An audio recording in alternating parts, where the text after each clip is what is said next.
Good morning. It's 8 o'clock Eastern Standard Time, and it's game on. This is Sagittarius A, supermassive black hole.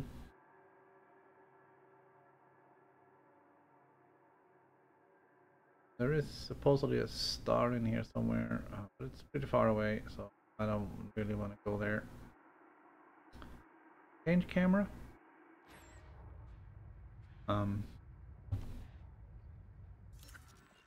Today, our journey, assuming it's too far, take us up here.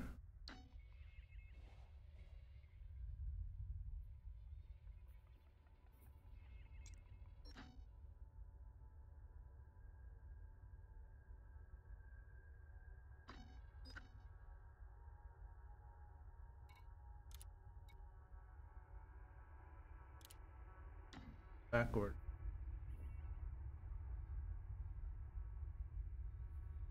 Alright, so I think what we can do is we can go visit this red supergiant. This is a carbon star, and this top of the galaxy. I think we'll swing by this way.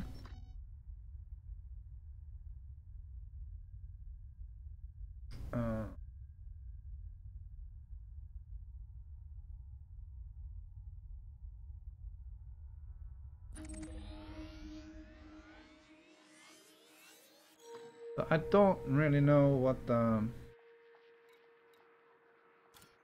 total mileage of this trip will be. I will try and figure it out.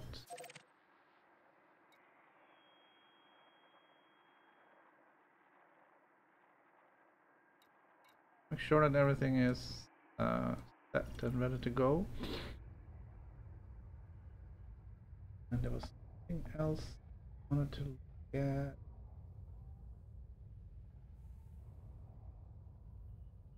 Move this.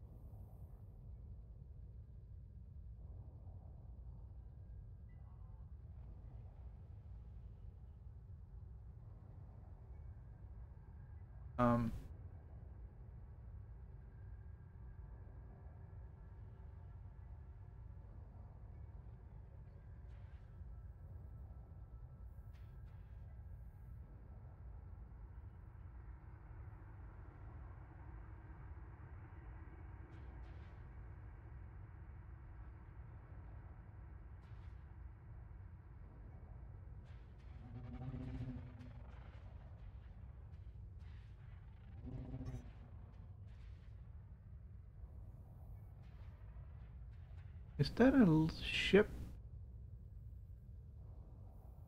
Yeah, he just jumped out. Cool.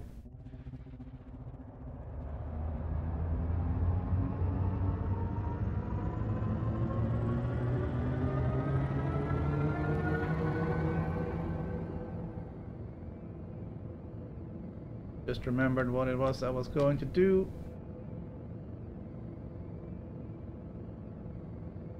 Reset today's trip counter.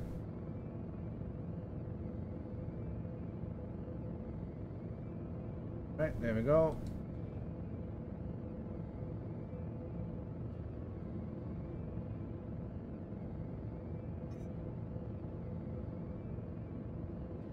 So there are tourist ships out here, and there's also visitor beacon.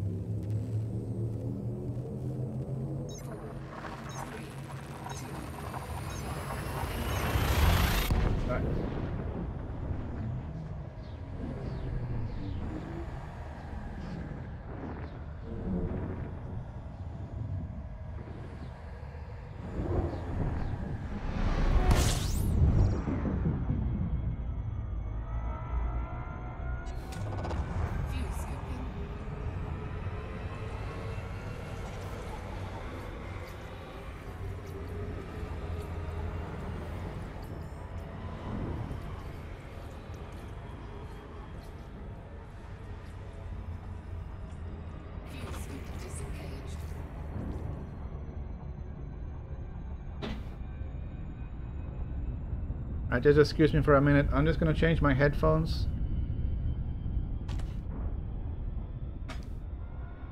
These guys are really loud.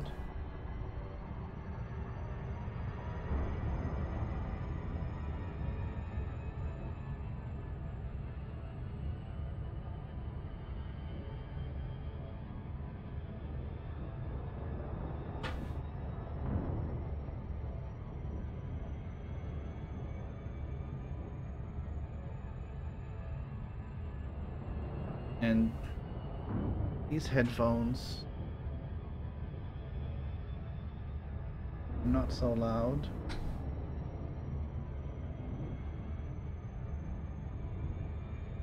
So I can actually there's two differences.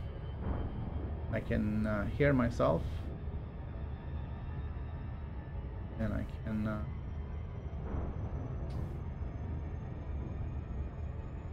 hear the game, and there's also a volume controller, so I can turn it down a little bit. It was a little bit loud. I couldn't hear myself talking. All right, the thing on the left is the 2D galaxy map from ED Discovery, and it shows where I've been in the last 7 days.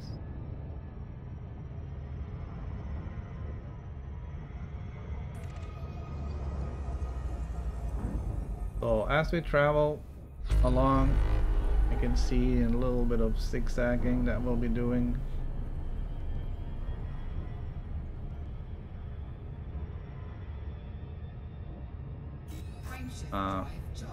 As we can see there, there was a reasonably straight trip up.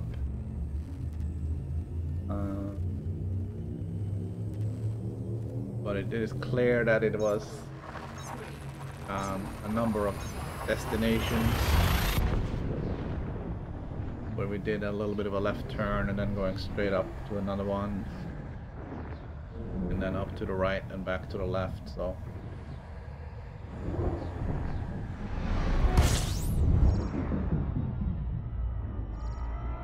a little bit of a journey there.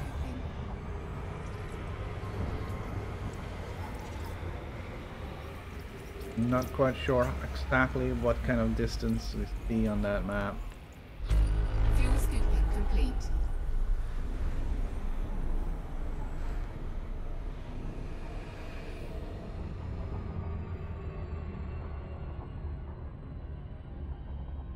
But it is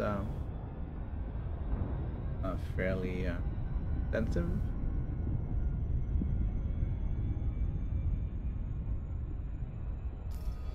So there's about 30 jumps to this red supergiant.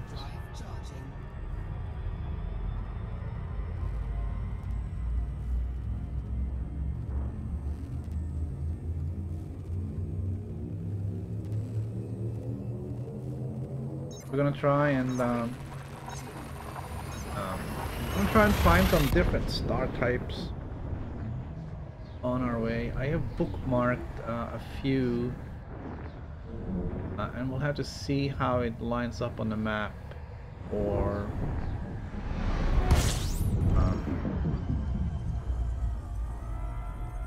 getting there.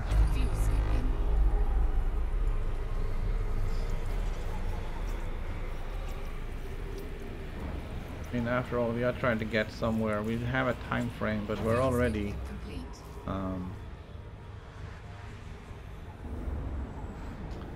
we're way ahead of schedule. So if we have to zigzag a little bit just to catch some cool view, that's fine.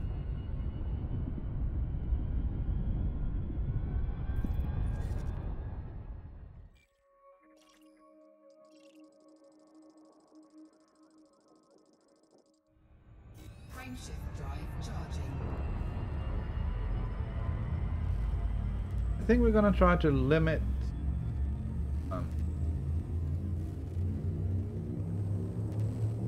our scanning to, you know, really interesting things.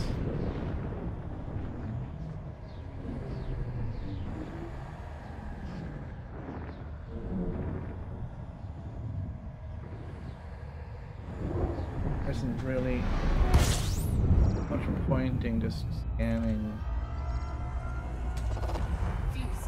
regular rocks.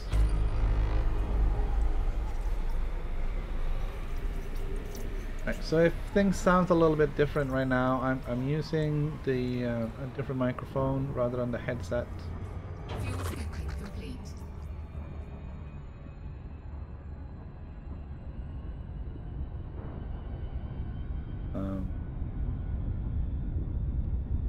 I've been wearing one of those boom mic, I guess.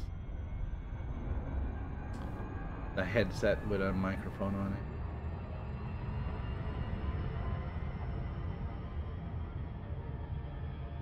And now I have a desktop microphone. I'm trying that out again. And there was some weird...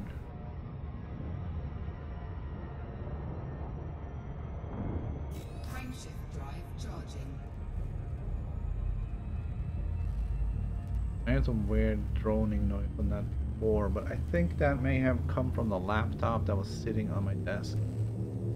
Because it is gone now.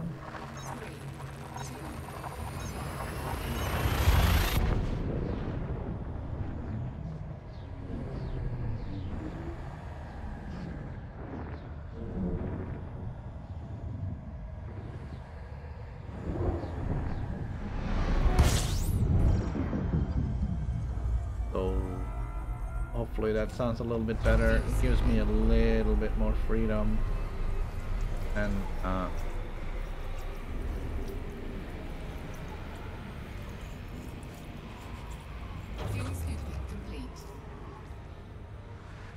I can wear a different headset where I can actually hear the game.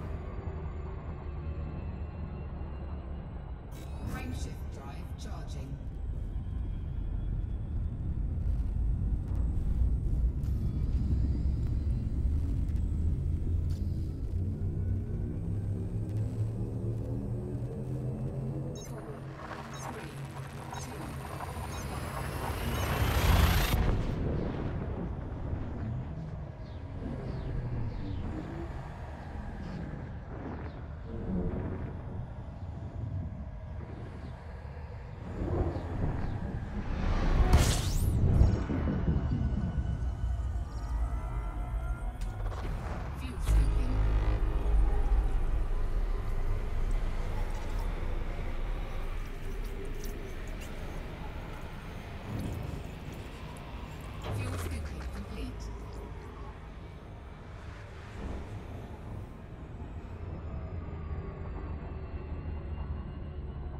Frameshift drive charging. I can barely see the red lines being drawn on the map as I move. 4, 3, 2. It just adds like another little little dot for every 50 light years here, so.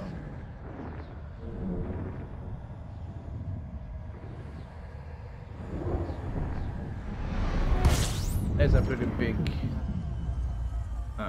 picture map. Fuel skipping.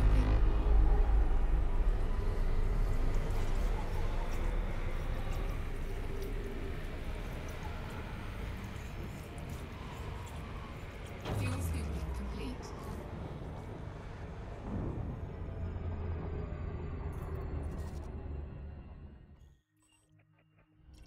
Frameshift drive charging. A little unfortunate that the map covers.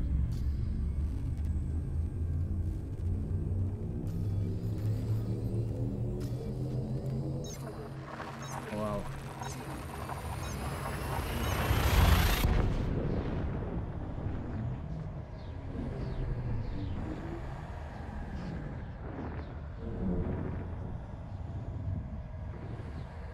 So we are currently 25,739 light years from Earth. We're not really traveling directly away from it right now, as we're zigzagging between some of our resting sites here. Frameshift drive charging.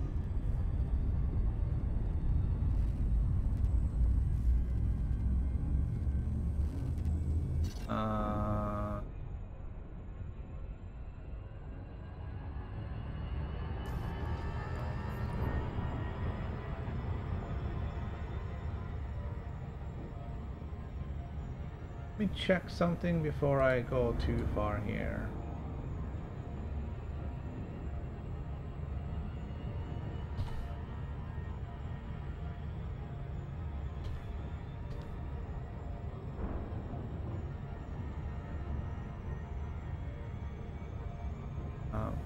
I don't want to YK-C.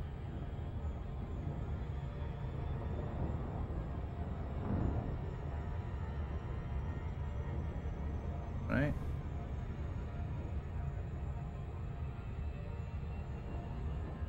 Weird. Engines to have impulse. What I said, but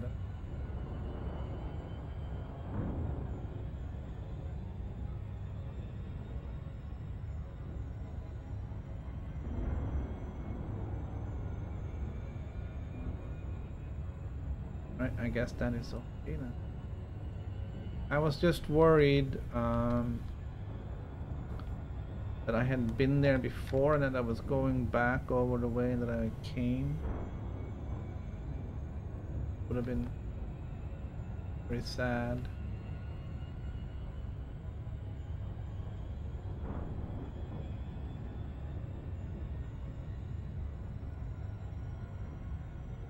Where are we? Alright.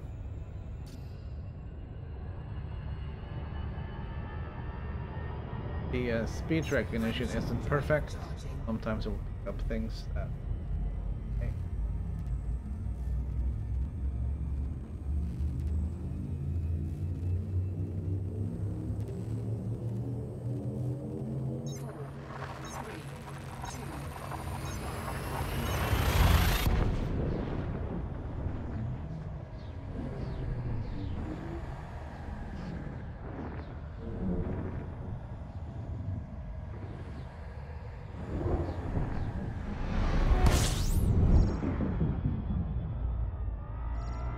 Alright.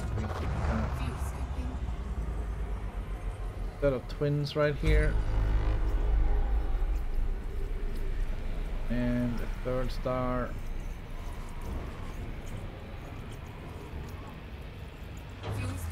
really care too much about that. If you're really interested in the mechanics of Elite Dangerous, they did have a live stream just a couple of days ago Frameshift drive charging. about the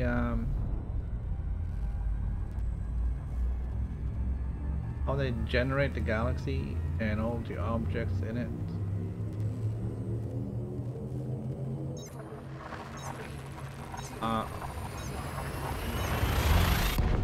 It's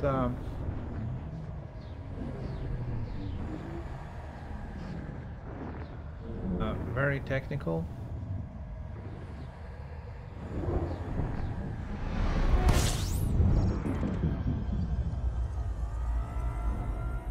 But the thing that is really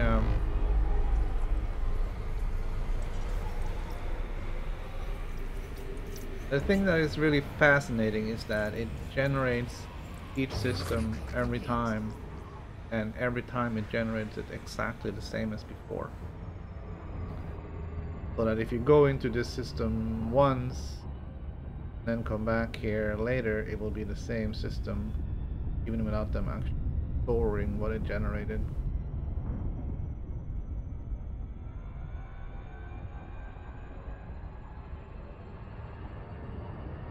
Frameshift drive charging. And that is fascinating. There just isn't any way that I can store information about like 100 billion star systems. That's not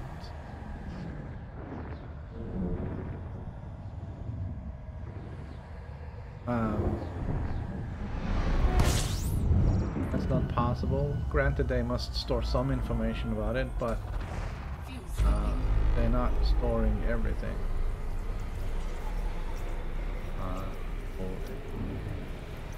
The amount of data would just be Fuel scooping complete. too big, too damn much data. Frameshift drive charging. We got another 18 jumps to this red supergiant. I think I found another few supergiants along the way. I'm not sure. I wasn't really looking for that. I was more looking for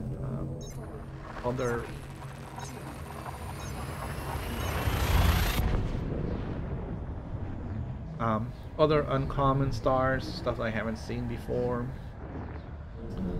So there may be a few carbon stars along the way.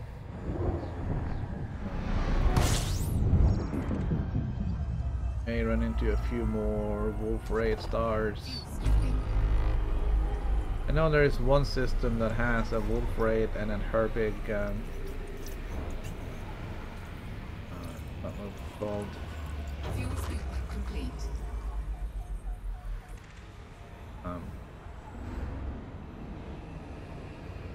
So that's going to be interesting. See what we have there.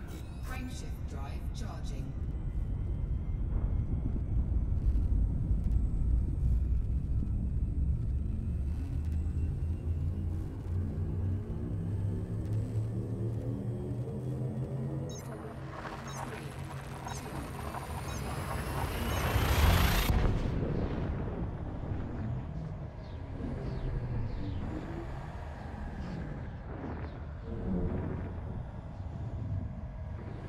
As far as I can recall, I haven't seen a perfect glass star.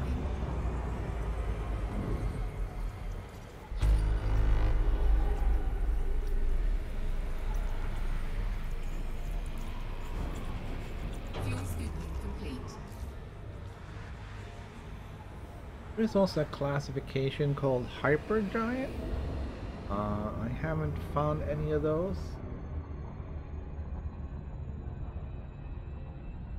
I'm not seeing any of them listed in any of the databases. I just know that I can search for them. and the searches ends up with big fat 0.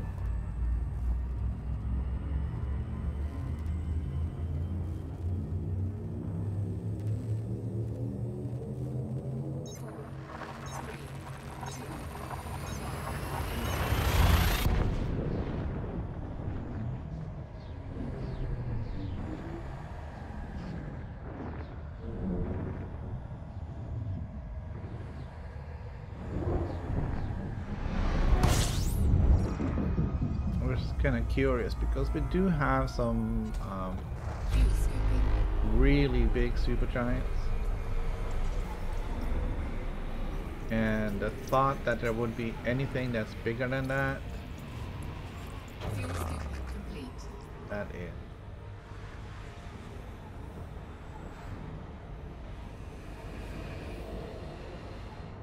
startling.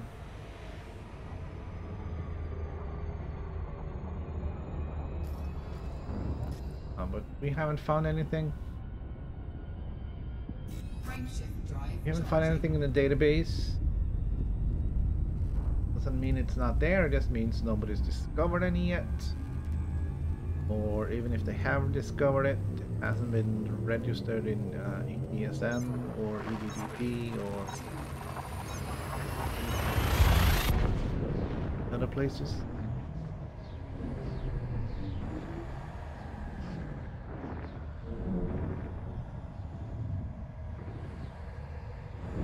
Haven't found any neutron stars on our way today. Oh, our jump averages are close to 50 light years.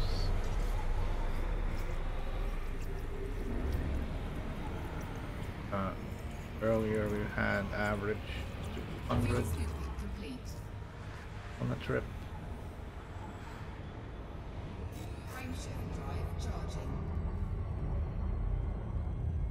A little early, but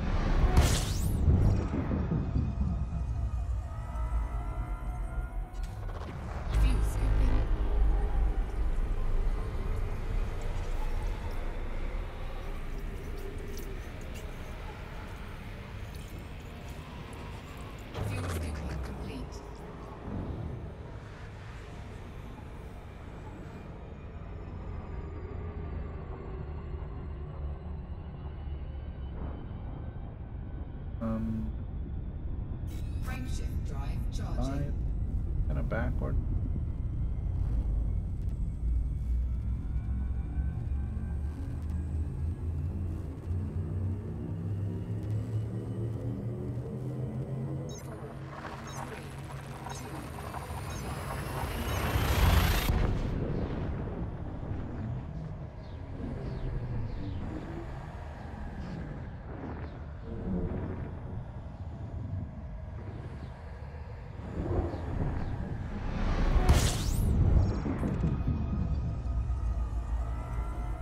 We're not really getting any further away from Earth at this point. We're kind of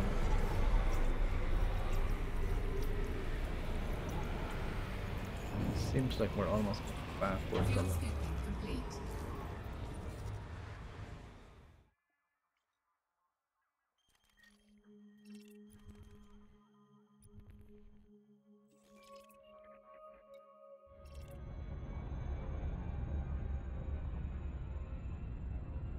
Frameshift drive charging.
Frameshift drive charging.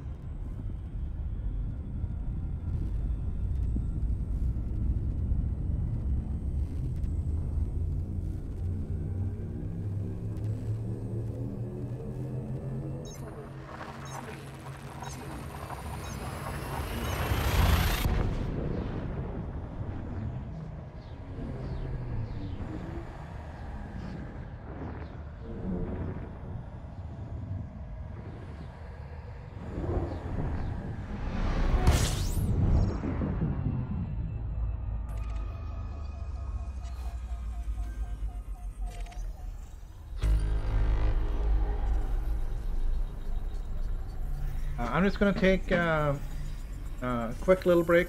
Be back in about a minute.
Fire.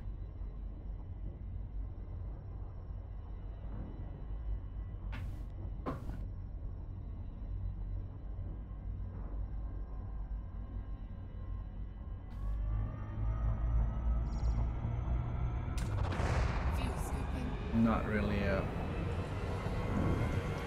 particularly spectacular art. Fuel scooping complete.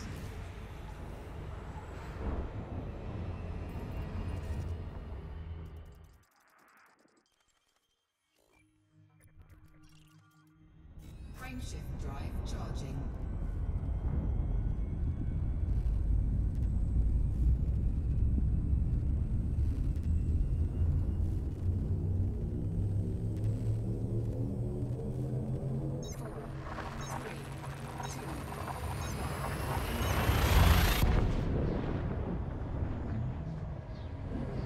So we should get to this red supergiant in a few minutes.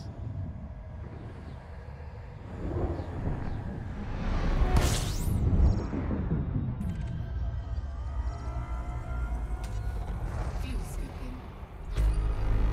Fuel scooping complete. Which is interesting that we haven't found any stars on the way. But it seems the routing needs the neutron stars to be almost directly in our path.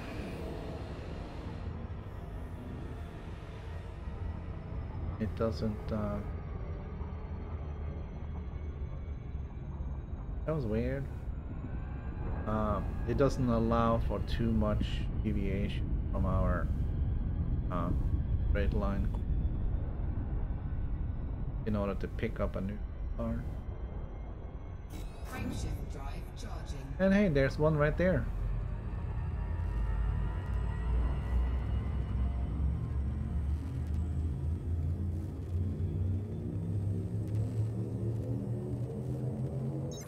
Or maybe that's why it's the destination wasn't exactly exactly where I thought it would be when I went around that sun, because we are jumping a little bit sideways.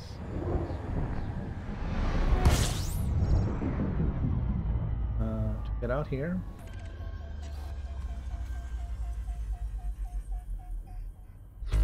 Our next destination is 207 light years away. We're gonna scan the star. We're gonna see if somebody else has discovered it. Has no name on it. What is that?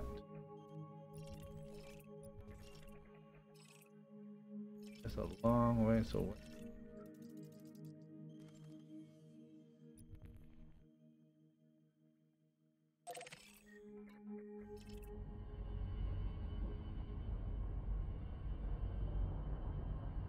That is an int, right?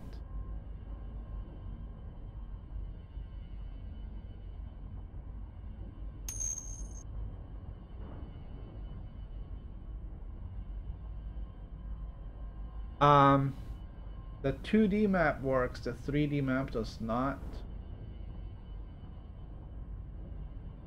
So basically in OBS, it's a window source, and I just cropped off the window borders.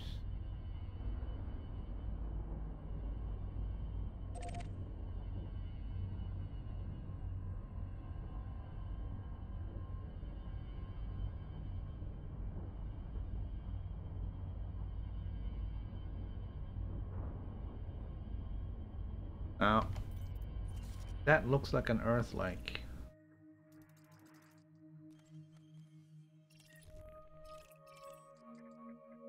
Yeah.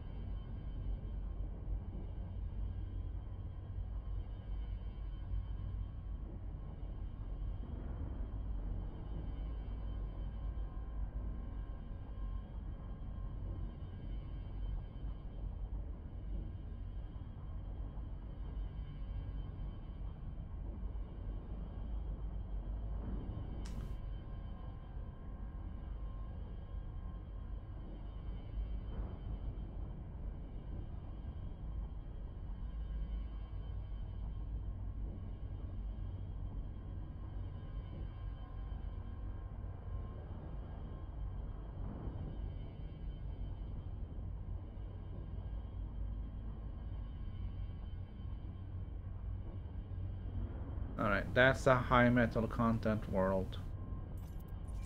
Forget about that one.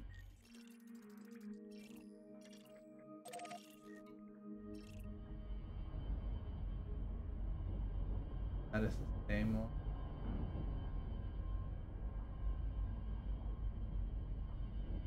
Alright. Then we don't care about them.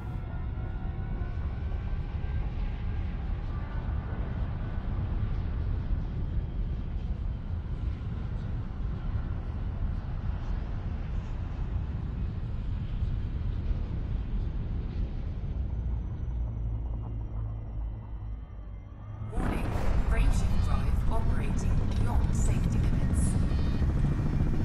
Frameshift drive supercharged.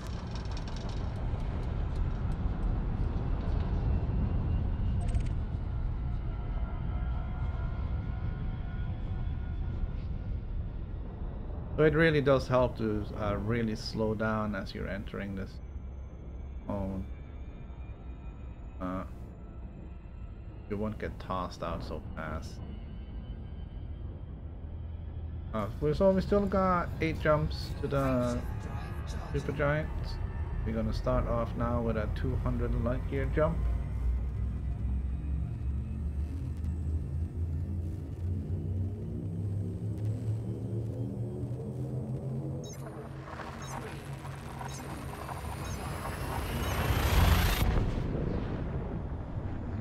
So yeah, with OBS I can put pretty much anything on top of anything else.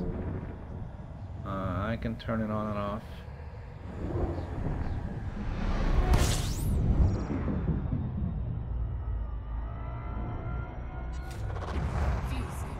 doesn't really seem like we... Doesn't look like we can really see where I'm going. I don't see the red line creeping along as I thought I would. You just have it zoomed out too far. Fuel scooping complete.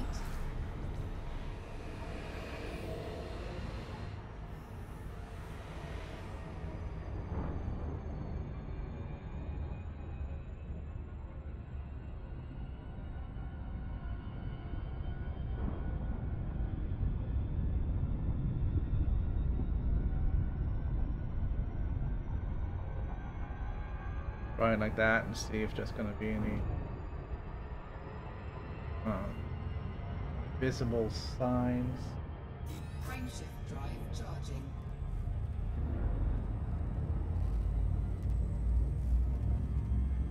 Yeah, we are actually going backwards.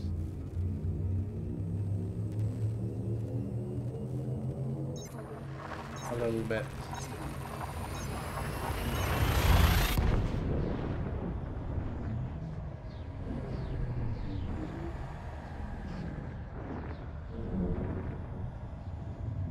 A little bit unfortunate. We might actually be going underneath the path we've taken before.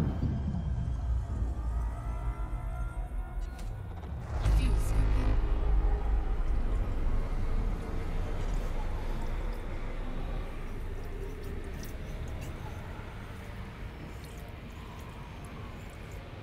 Fuel scooping complete.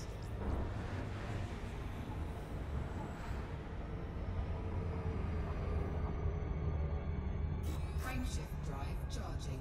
Oh, here we go with another neutron star.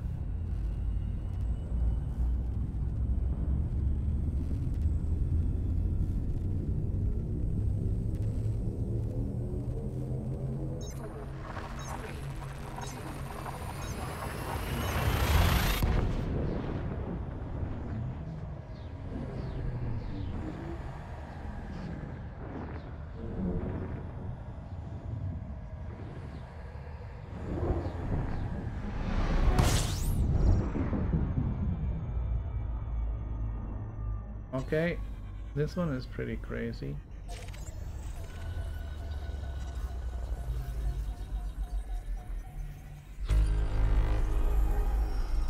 So it looks like there's only a bunch of suns here. Look at that one.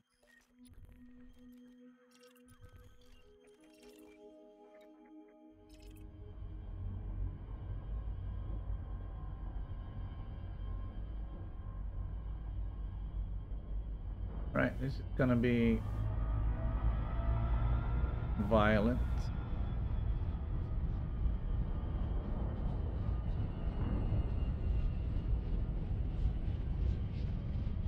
I can actually hear it in my headphones. Warning. Frameshift drive operating beyond safety limits. Frameshift drive supercharged.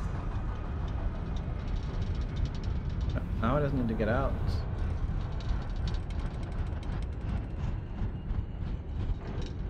Warning. Frameshift drive operating beyond safety limits.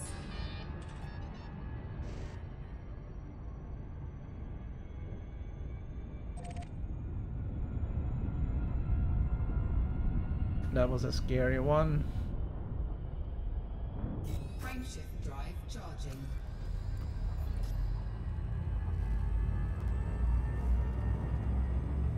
You would think that at 207 light year jump would open.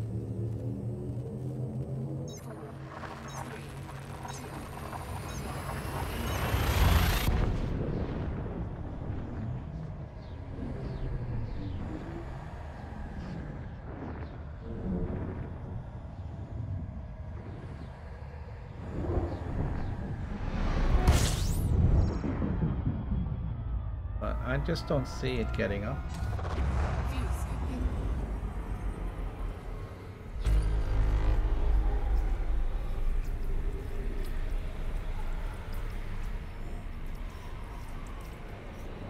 I know the 3D map gets updated. But the 3D map might use some special kind of graphics overlay to play the map on the screen. And that doesn't get captured by the Windows capture. Can't do that.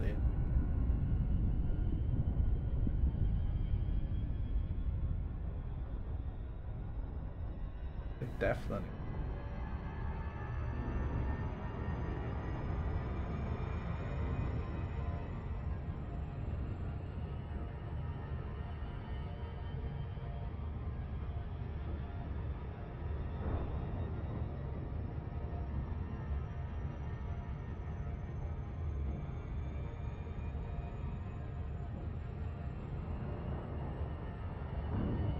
Just not.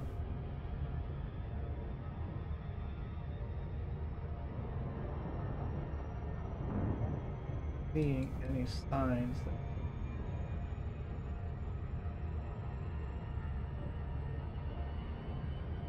zoom feature is.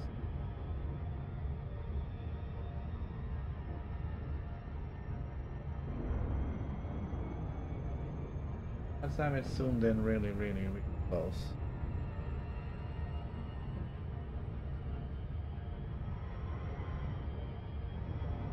Frameshift drive charging. We are gonna make a turn, 4 jumps, head off in a different direction, so maybe there will be some signs at that point. 4, 3, 2, 1.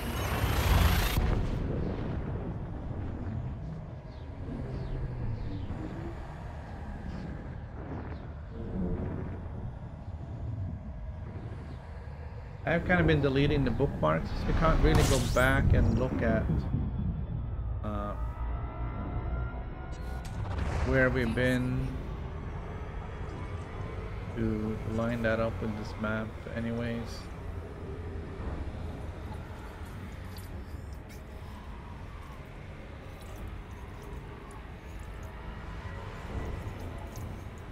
Fuel scooping complete.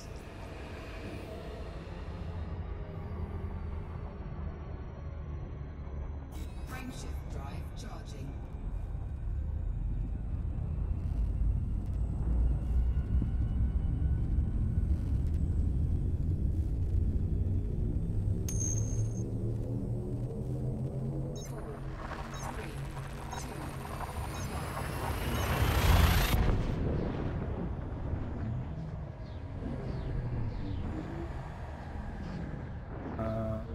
I don't think there is any way of doing that.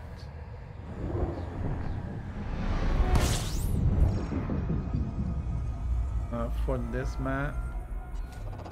Fuel scooping.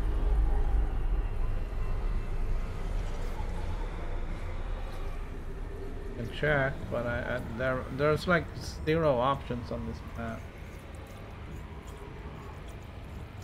Fuel scooping complete.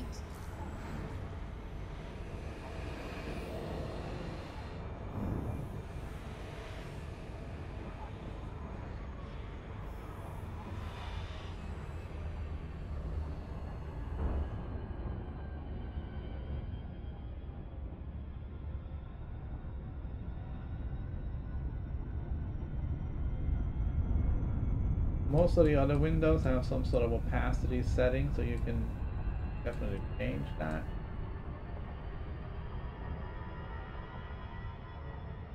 Not really see here.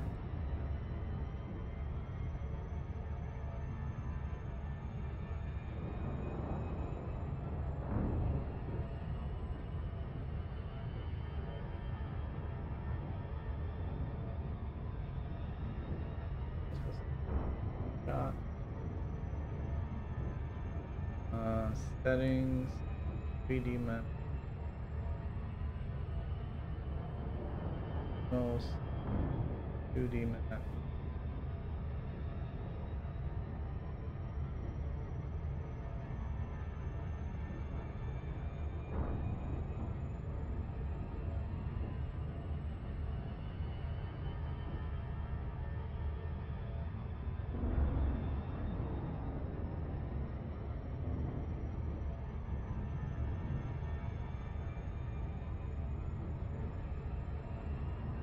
Yeah, I don't see any way of actually making any changes there.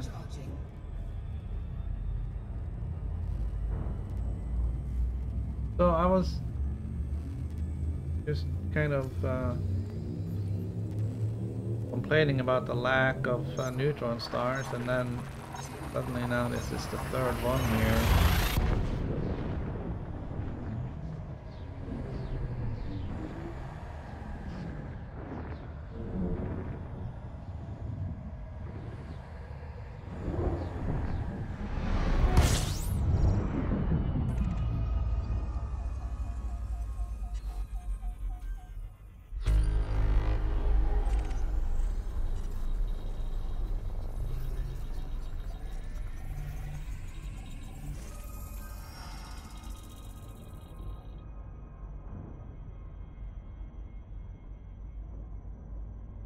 All right.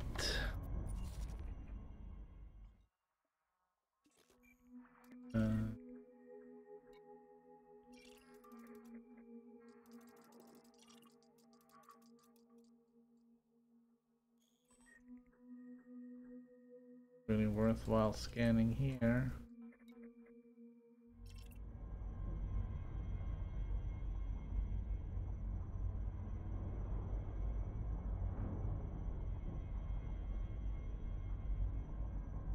Alright, let's jump into this thing. Get supercharged for the final jump to the red supergiant.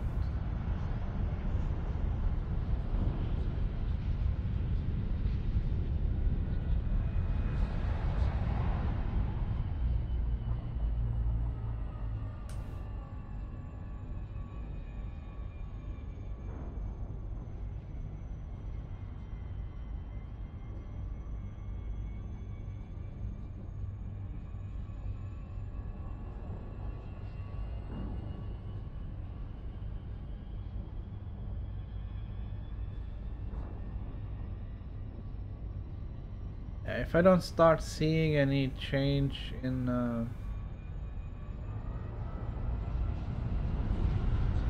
Warning, frameshift drive operating beyond safety limits. and what's going on in the map Frameshift really drive soon, supercharged. I'm just gonna take it off.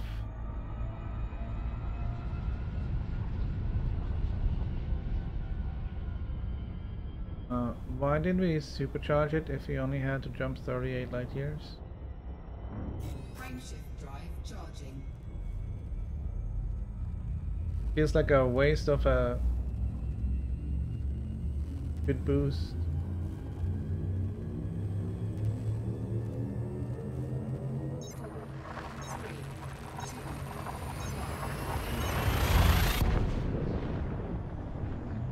Right, so depending on how big this thing is, this can be noisy.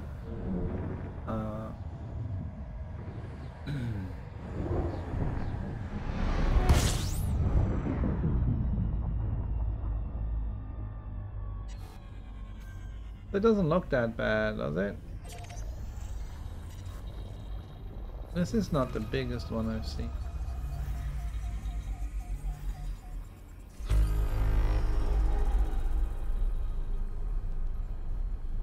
I mean, we're 170 light seconds away.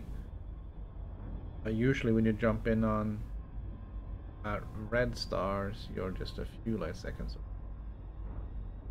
So there's a big difference there. So it's definitely a big star. It has a couple of brown dwarfs.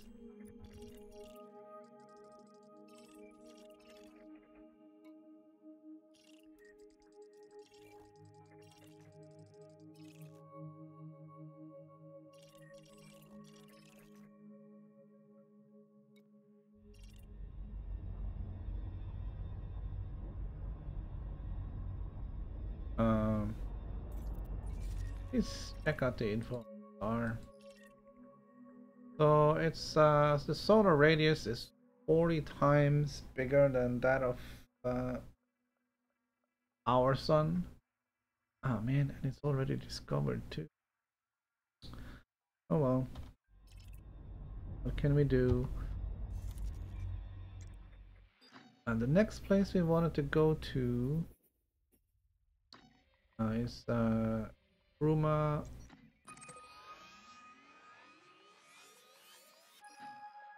This is a carbon star.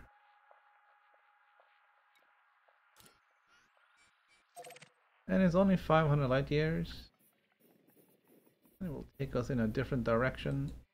See if that shows up on that star map or not. If it doesn't, then rid of it.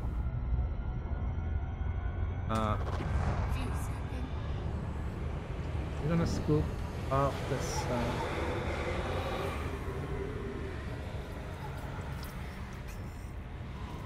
supergiant.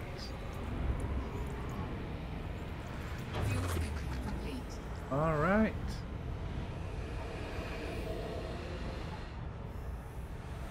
I think there's a red supergiant somewhere near or in the bubble. That is really truly giant. And I think that one is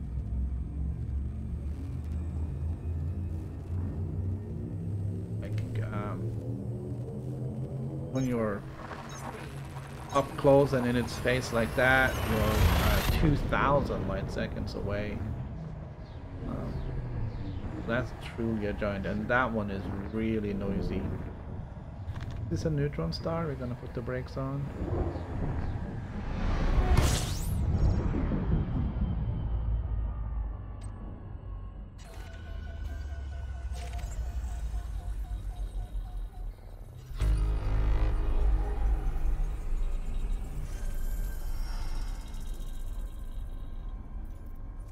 Always interesting to see what they come up with in here.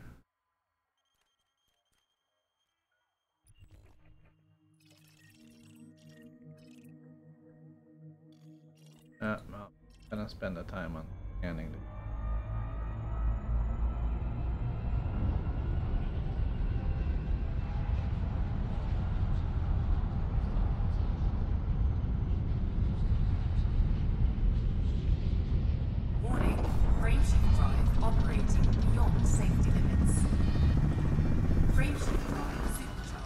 Alright, our supercharge and ready to go.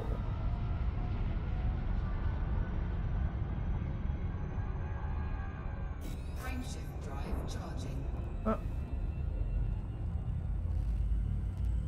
Looks like we're gonna take a neutron star highway here.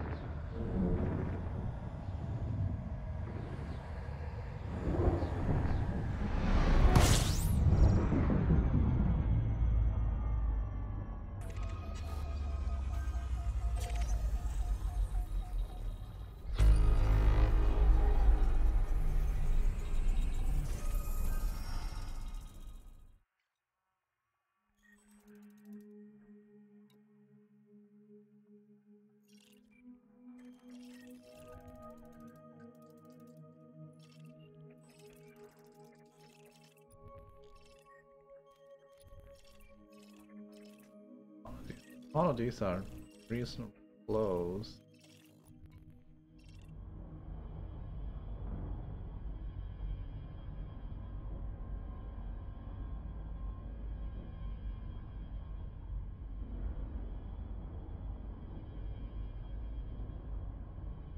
And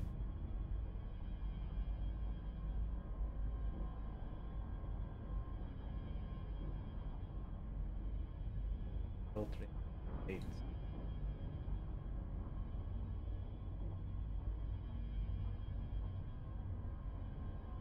If it doesn't update, then it doesn't update. I mean,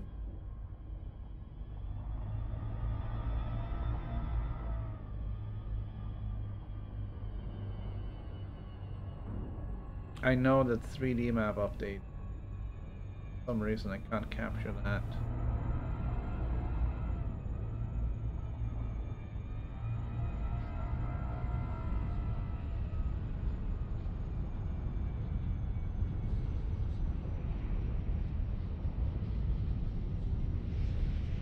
But this looks exactly like it has been the last,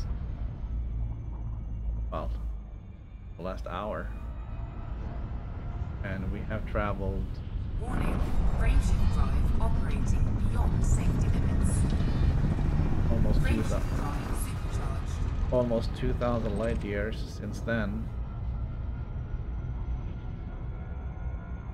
Frameshift drive charging. So you would have thought it would have shown up.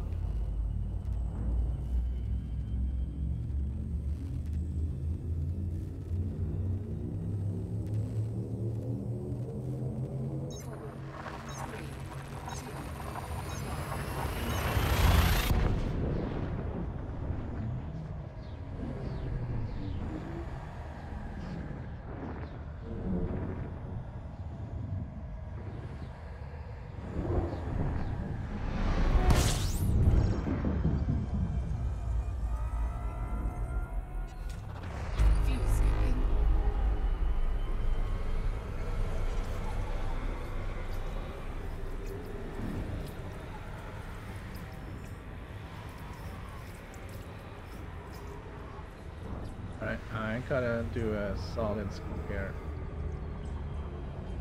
Running kinda low.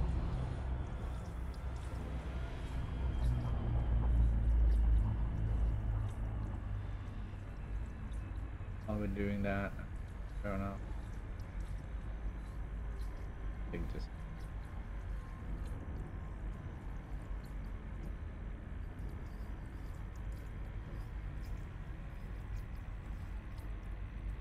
Fuel scooping complete. thank you. Here we go.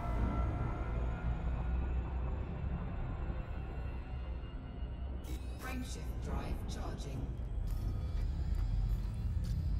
Alright, so we're almost there.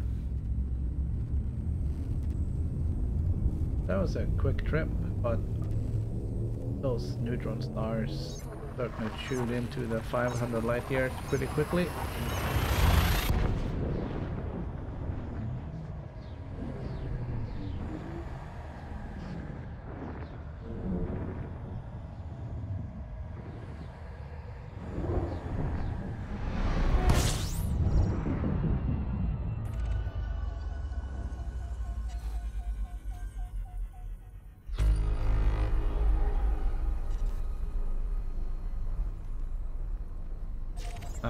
We don't need to boost here, so I'm not gonna do it.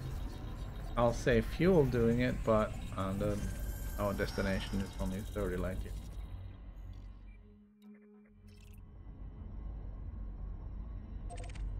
So it's not really a...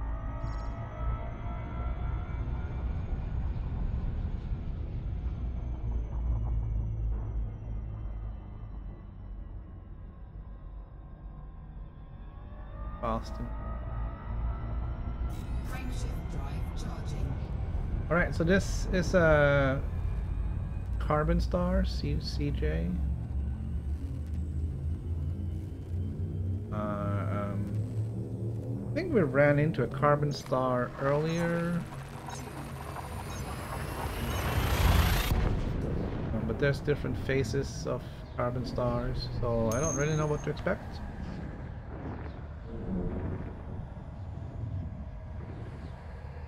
Yeah, I'm moving. I think I'm moving up. Oh, holy moly.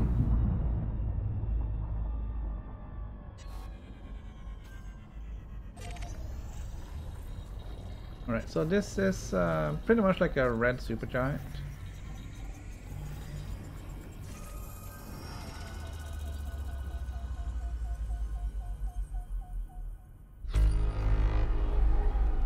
This one is a little bit smaller, looks like, than the one we looked at earlier.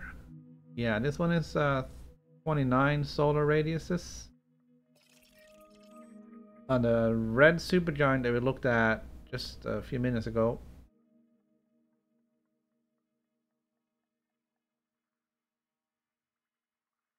Um, 40, so this one is about 10 radiuses less.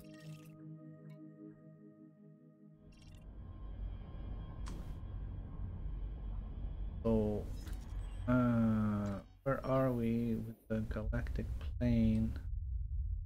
Yeah, we're a little bit above it. And we are gonna go even higher.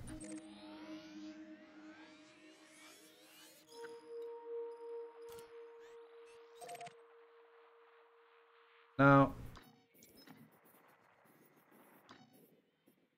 it is weird that this is called the top of the galaxy when these stars are clearly higher up.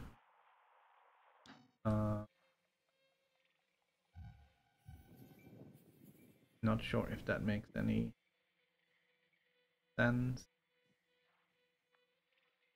But this is where the tourist beacon is. On the top of the galaxy.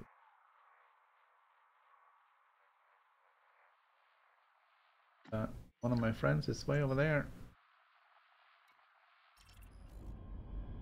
Oh, it even said who it was. Who's over there?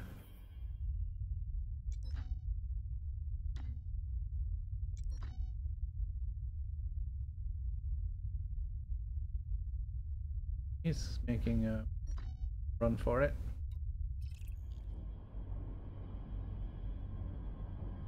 Alright, so we got 20 jumps to the top of the galaxy.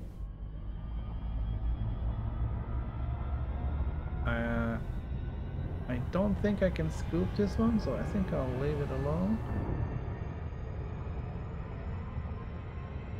But I hope I can scoop whatever it is I'm jumping to. No.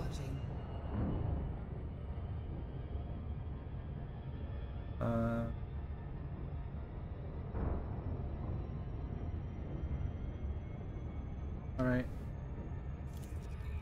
So what I'm gonna do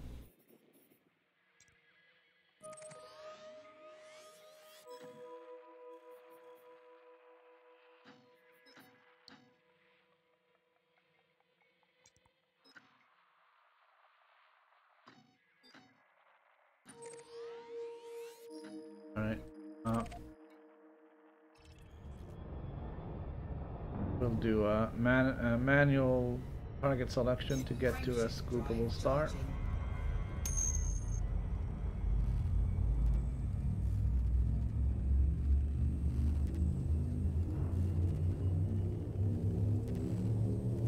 Yeah, we're going all the way to Beagle Point. I don't know where Surara or the Formidine Rift is. Have any point of reference? Could always look that up, but right now I need some fuel.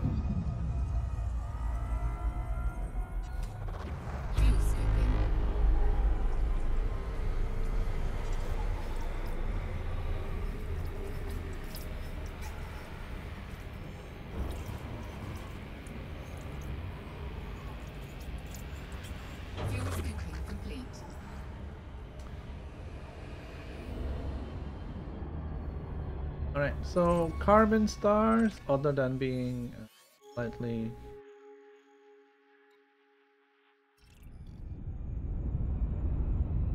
different, isn't really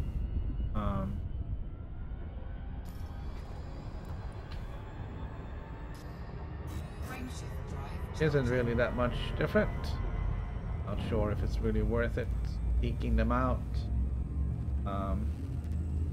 They seem to be super giants, but I guess it depends a little bit on what they were before they got to that state.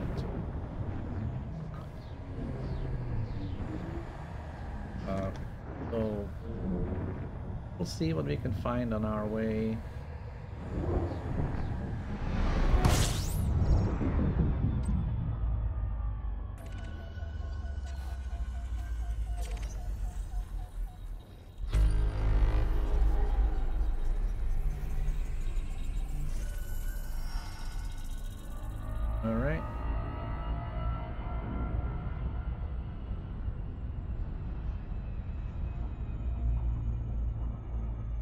This one definitely has some.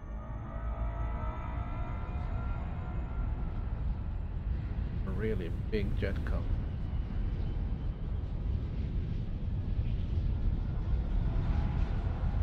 Warning, frameshift drive operating beyond safety limits.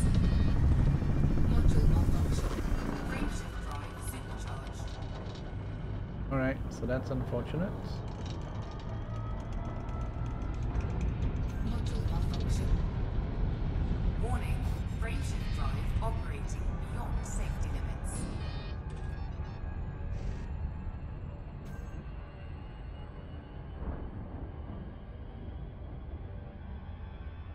Let's have a look and see. Yeah, it's dropped below 80.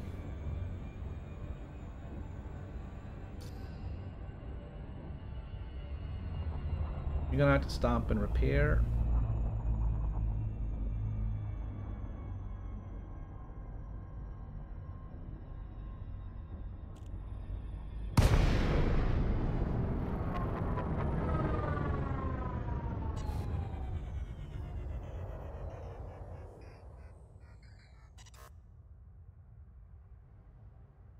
Hey.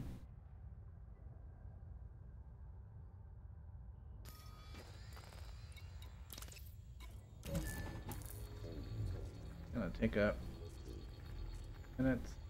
I don't think there's anything else they're really preparing.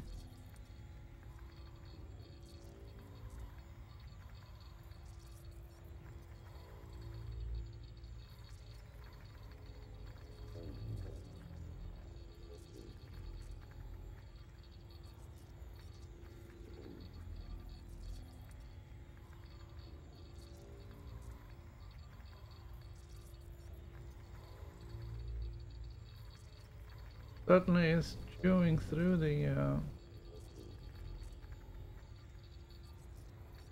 fuel on the auto field maintenance unit.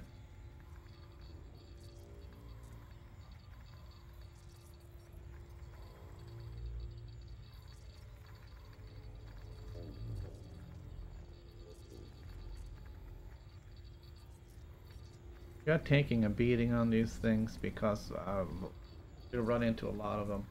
I'm not sure if I'm gonna lose my range now or what, but may have to go back into that. Why are we moving?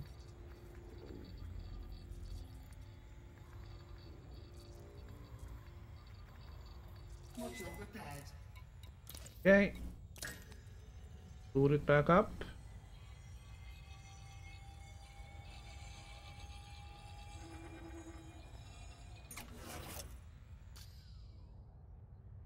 Go.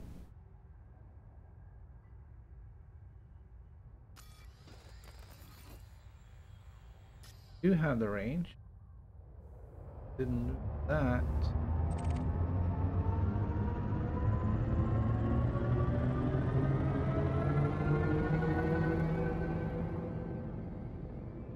Alright, here goes. Frameshift drive charging. I'm still not seeing any movement at all on the tube.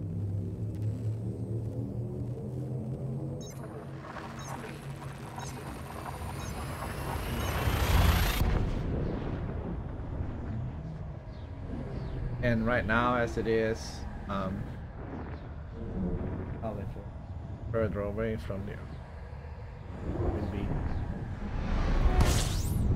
Could be at this point.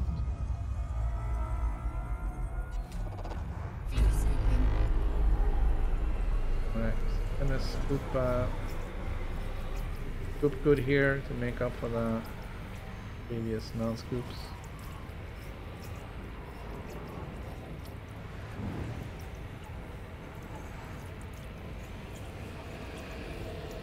Well, Complete.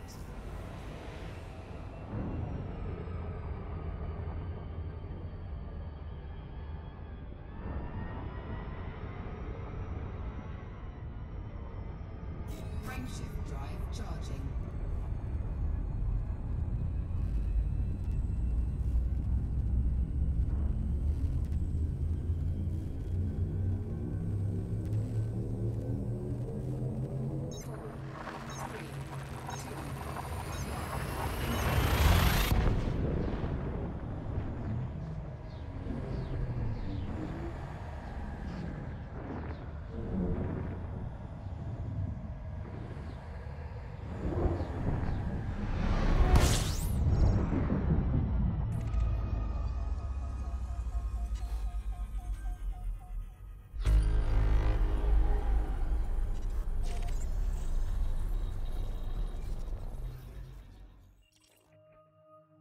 almost would think that some of these would be discovered, but this one.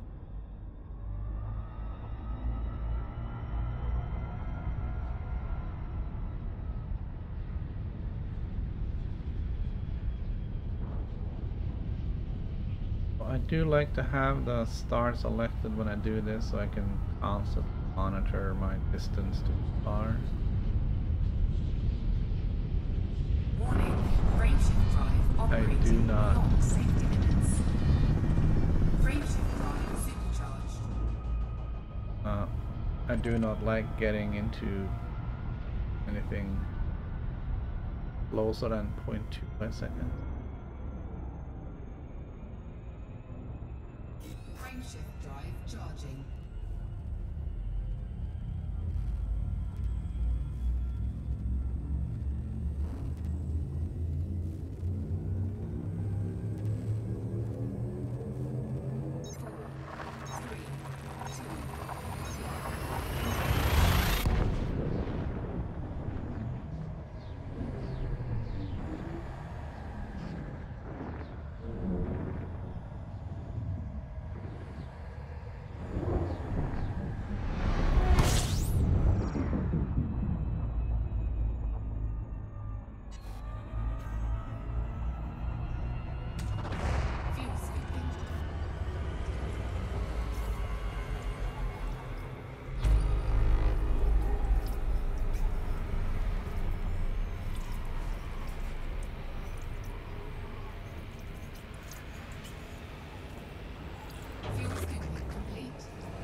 I'm just gonna dive over. Hot mess.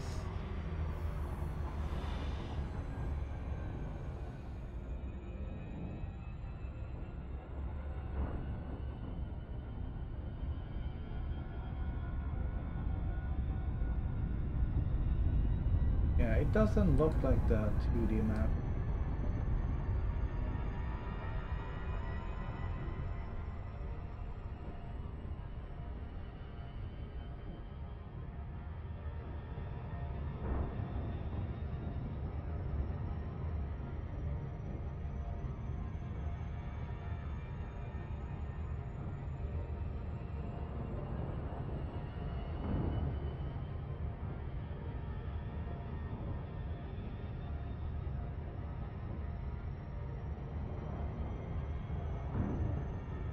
The 2D map did not update.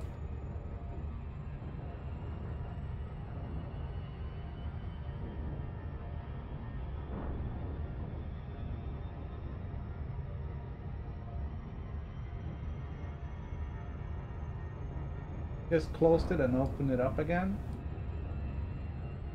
and now I can see where I'm gone, and we kind of gone in a circle.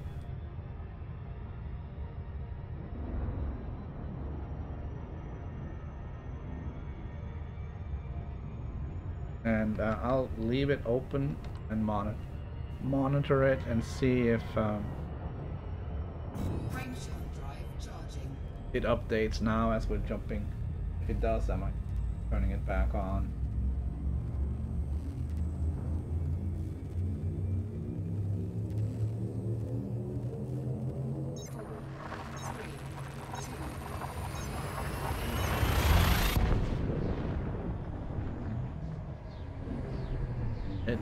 I got it zoomed in pretty tight, so if there's any changes I should.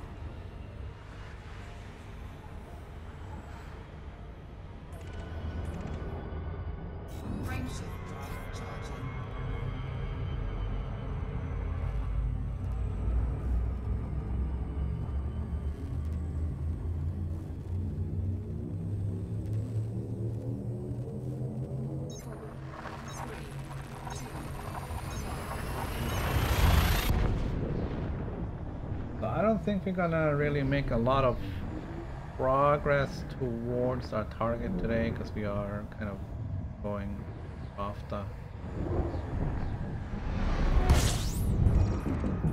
little bit off track here.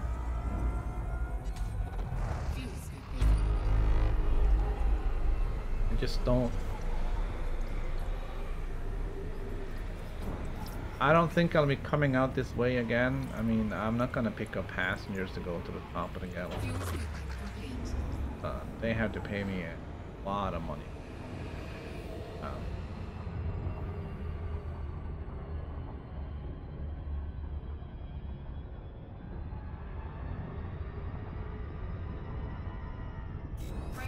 Considering how long it takes to get out here, it's not.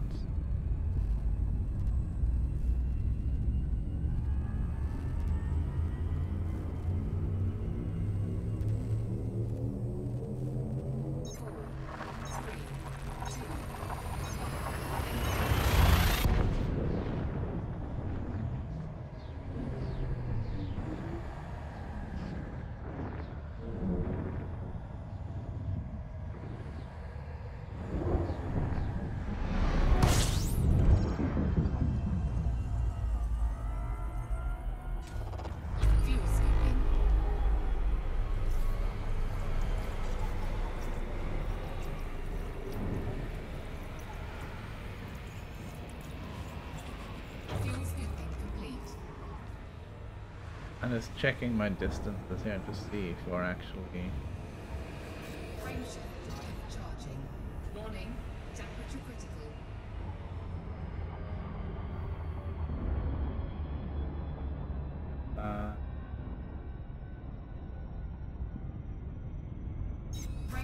Just checking to see if we are actually moving away from Earth and moving closer to the point.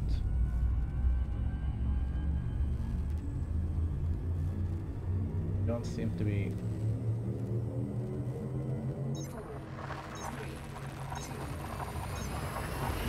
Something directly at it at this point.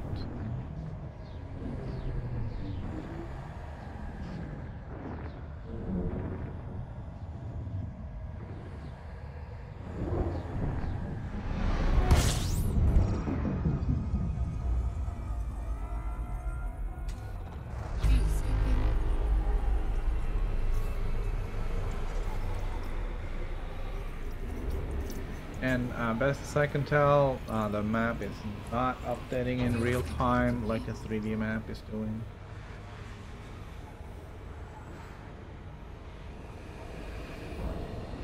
That's kind of disappointing.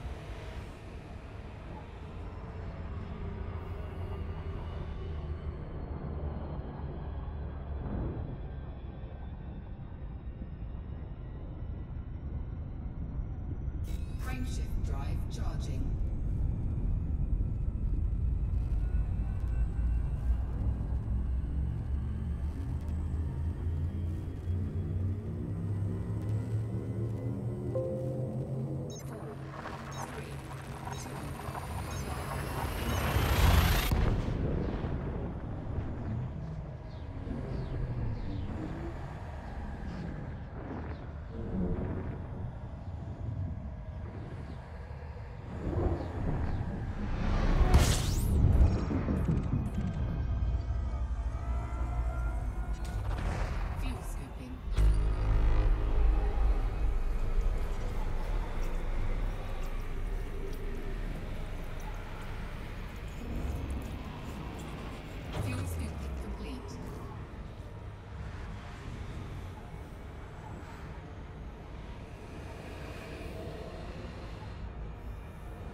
Frameshift drive charging.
Not sure if I can.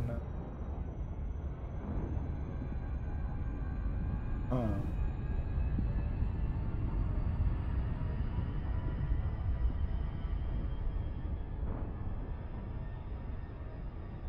Frameshift drive charging.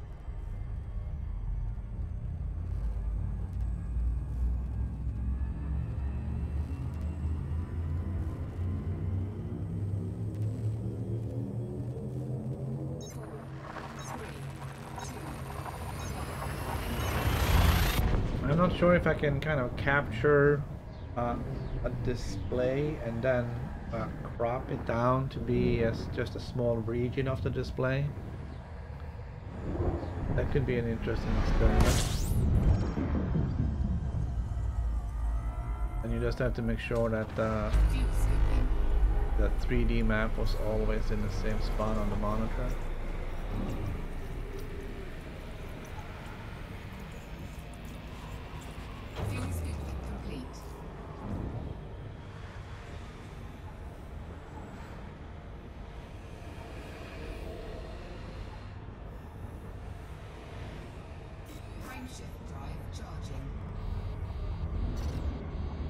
No. Too early. Frameshift drive charging.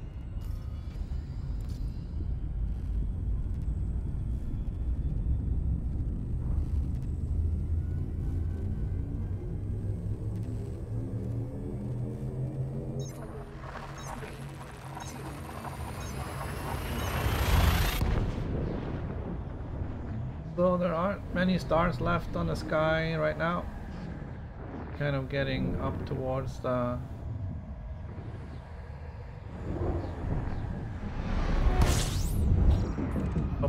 top.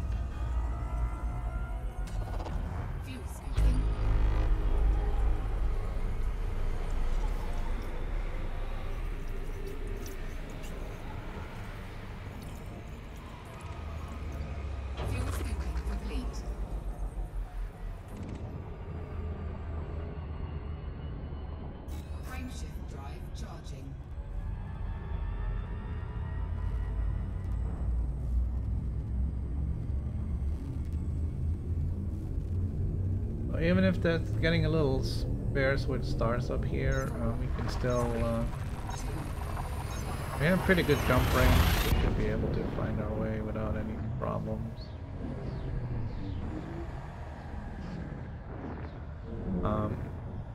So this isn't necessarily the star that is highest above the galactic plane. This is just a star that has the visitor beacon for being top of the galaxy. And we know from looking at the map earlier that the star we reached just before it is likely higher up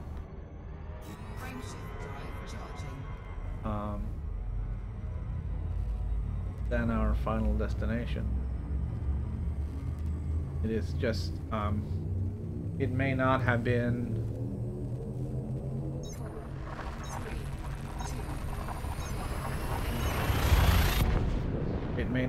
accessible before we had drive engineers or the ability to engineer drives.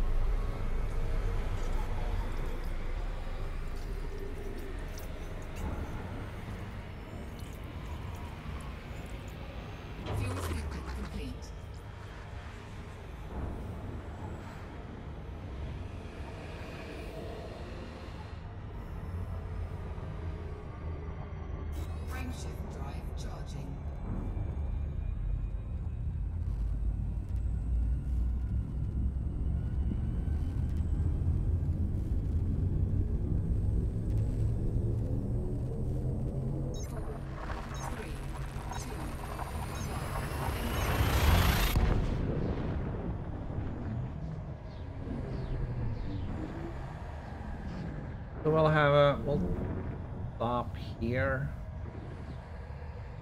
before we go on to the next one.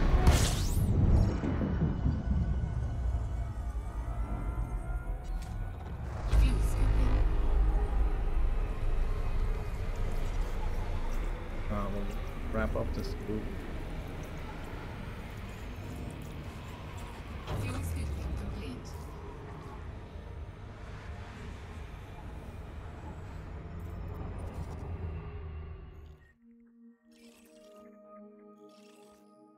All right.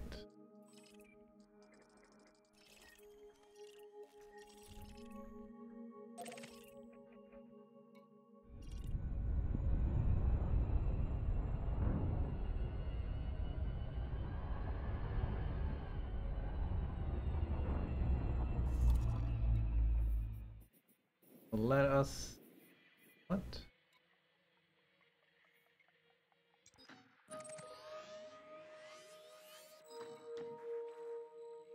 Rotate this.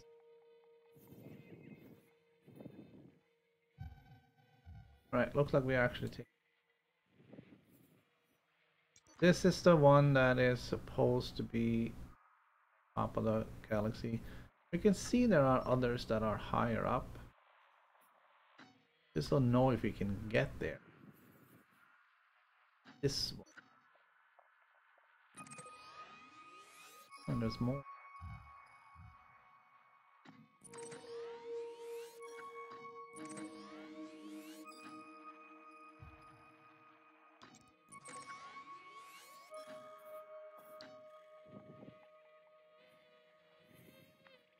A lot of stuff.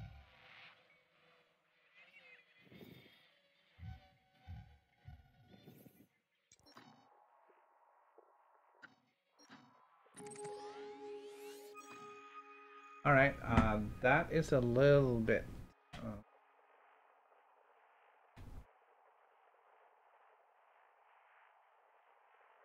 I did double check and triple check that this was indeed where we were supposed to go for the visitor beacon.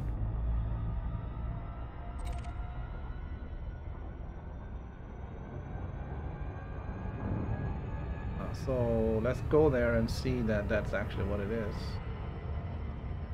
Frameshift drive charging. Got 2 more jumps.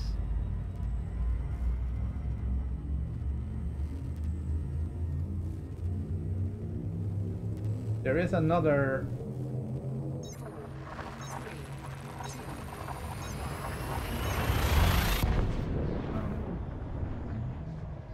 In ED Discovery, there is a spot named up above, which may be what is the highest point.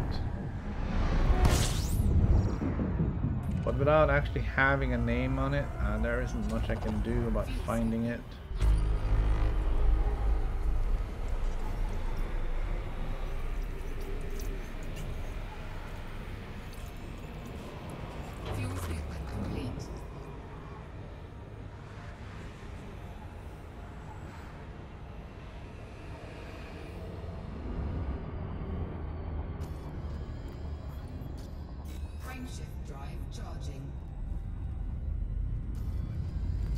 So this should be the one with the beacon, the visitor beacon.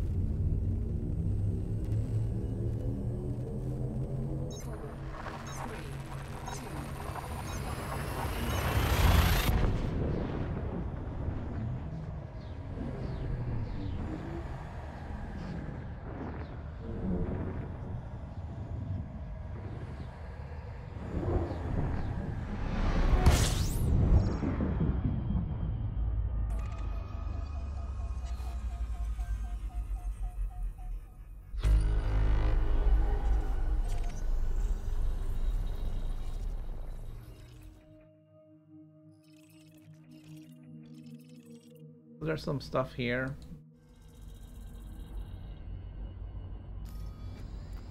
And there it is, top of the galaxy visitor beacon.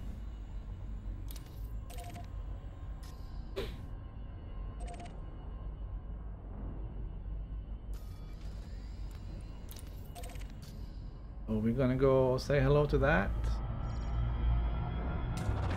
Fuel scooping. Might find some belugas and stuff in here. Maybe some brave soul in a hauler.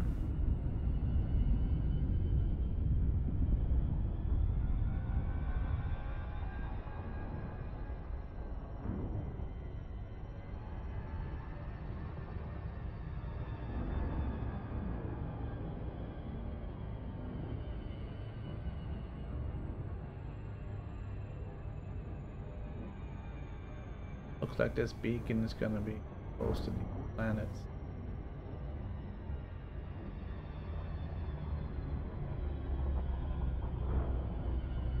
So we can check some of this stuff out.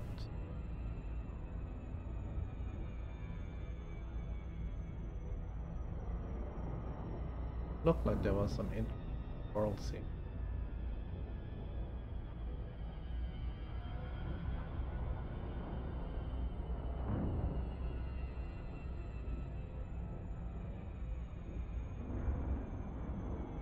But this is top of the galaxy.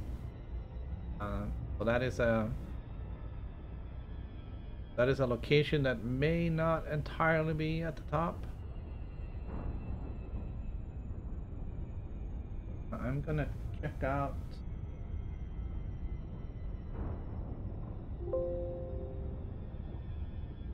here up above.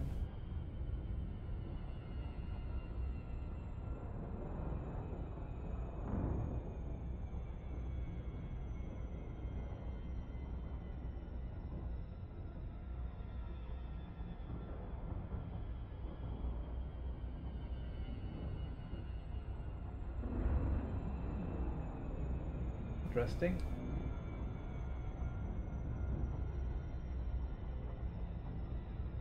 Up above is the probably the highest silicon vapor geysers.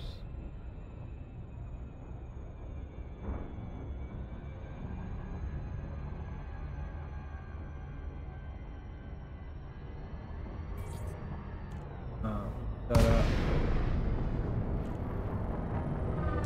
find the planet and stuff. Oh, there's a few belugas here.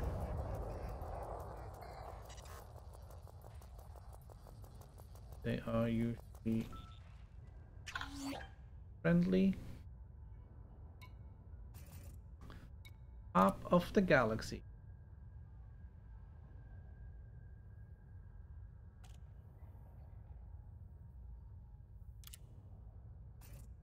We can take a look around.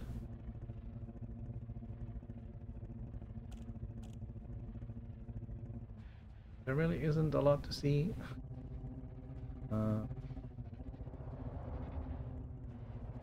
Probably because the sun just blots everything out.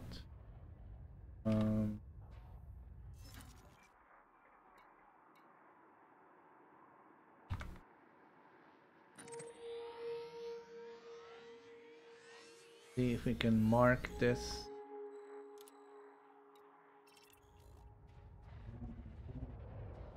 Not really.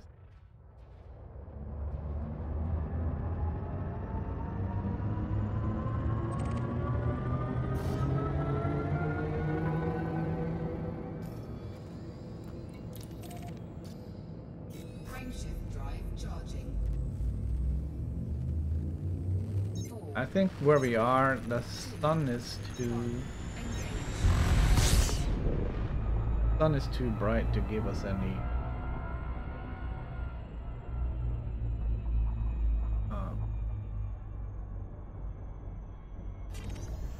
view of anything.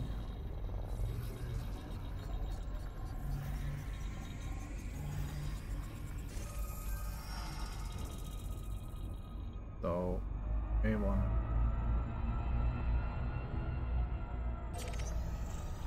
move away a little bit.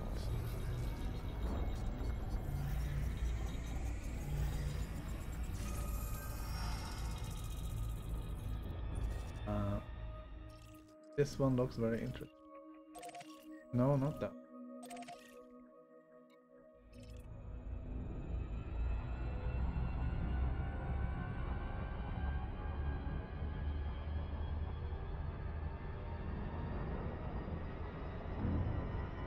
and at 1600 light seconds get dark.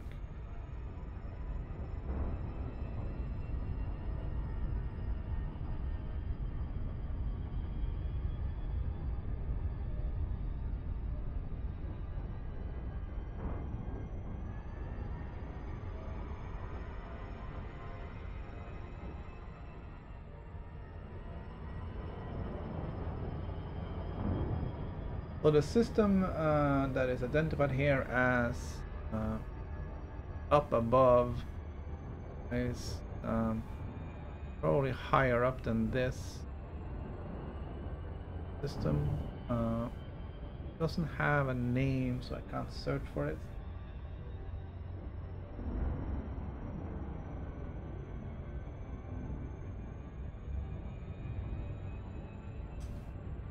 Try looking.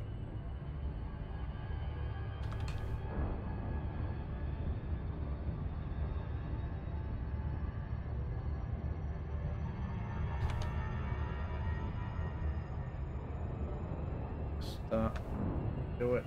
EDSM doesn't recognize the nicknames put on places in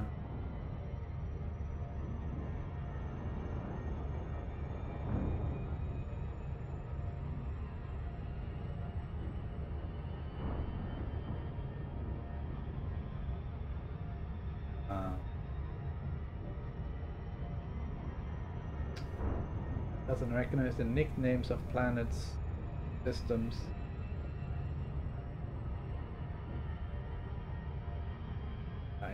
In Discovery. It's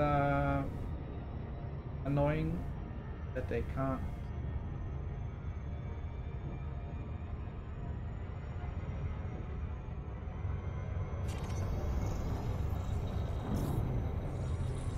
That they can't put the actual name of the systems in there.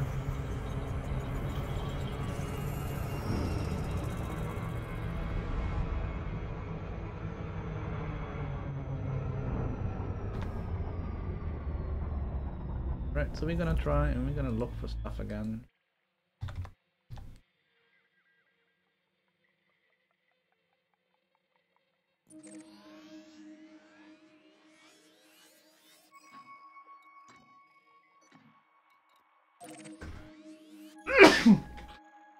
Oh, sorry. Let's knock up.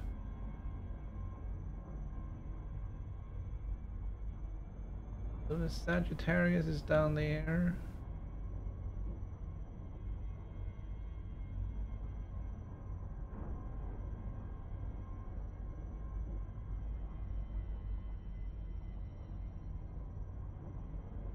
See the whole galaxy below us.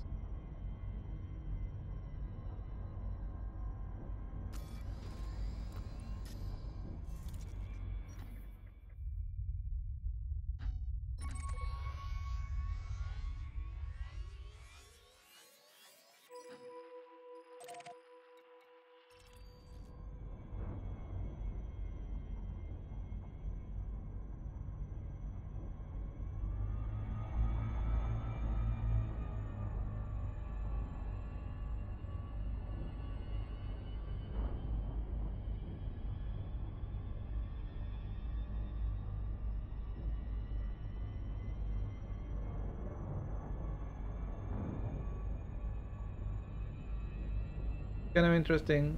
Beagle Point is always behind us.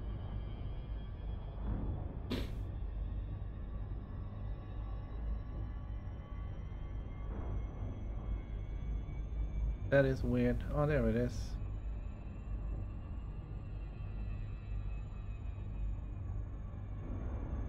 Only 39,000 light years away. Apparently we cannot jump that. Here. Okay. Expected that.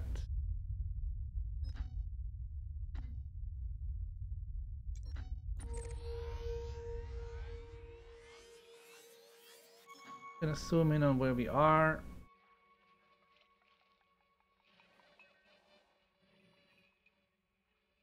Try and figure out where we want to go. I put in all these bookmarks.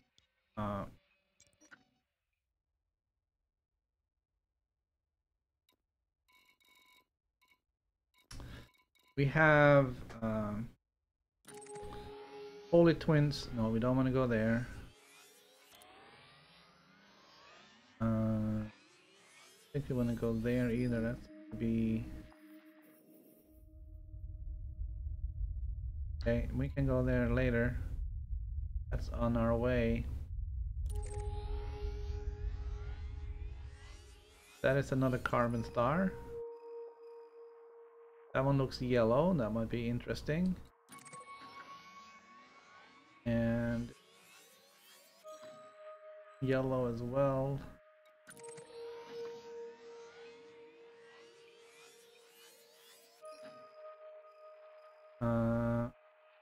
Neutron star. I don't know.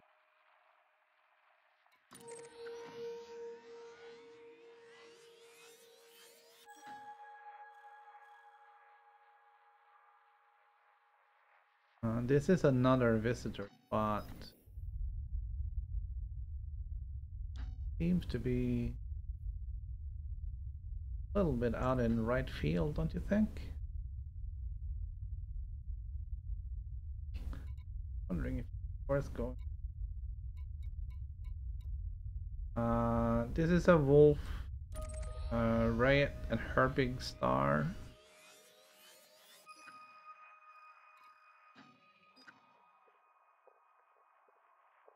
I think this one, either this one or this one has multiple of those odd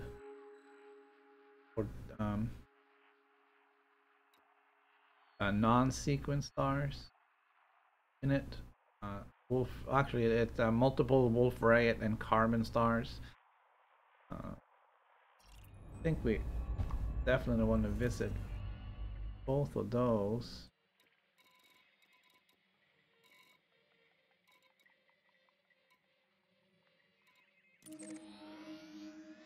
I'm gonna set our sights on the closest one, which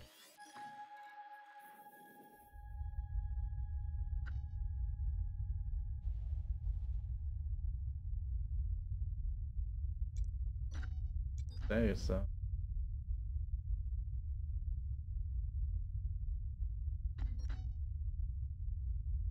black hole. Why is there a black hole on here? Any interest?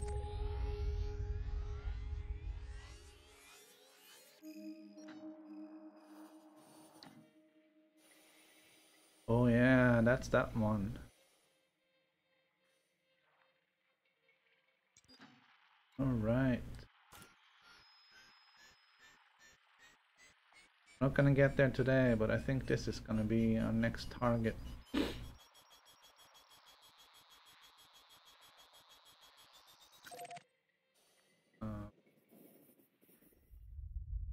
It says black hole, but I think it actually is neutron star. There was something special about that, with a neutron star inside of this blue glow or whatever. That might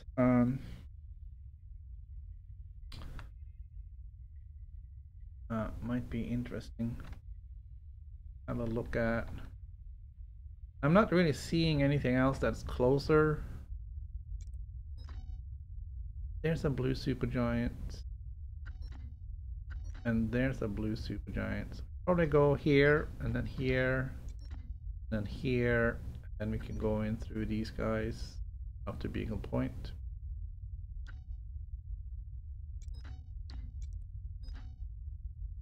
That's H50, H51. We may skip this one because it's a little bit out of the, it's an outlier, and this one is an outlier.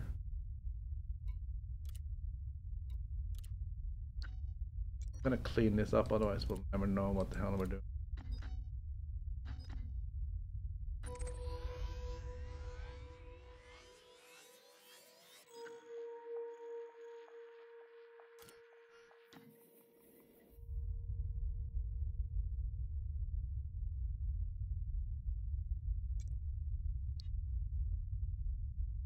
Oh, that's not right. Going here first, the black hole.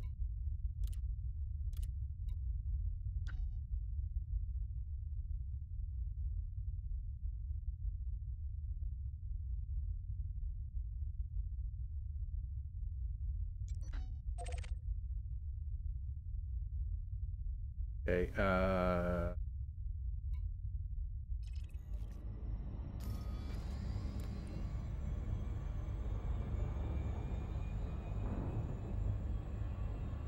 right.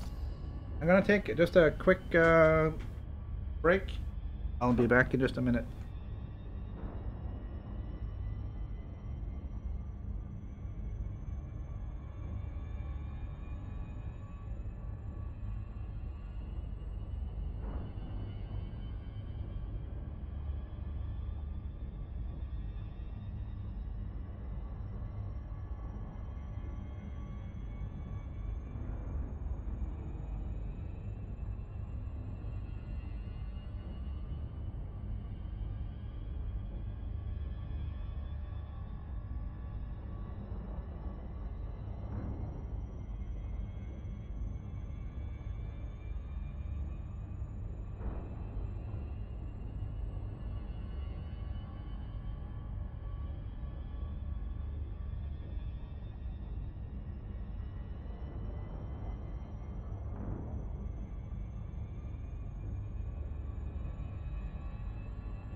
All right, time to get started on the next leg.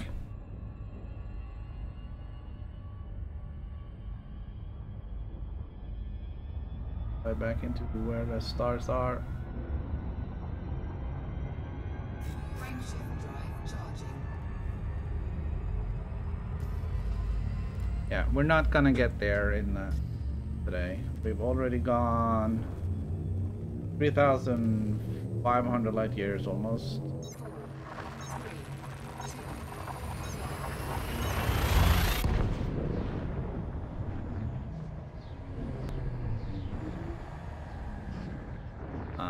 So we're gonna just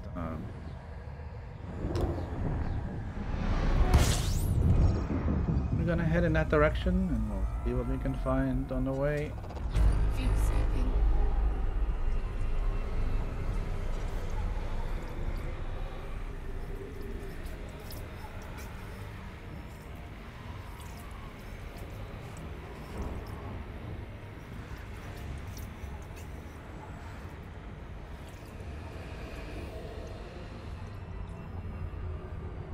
Fuel sweep disengaged.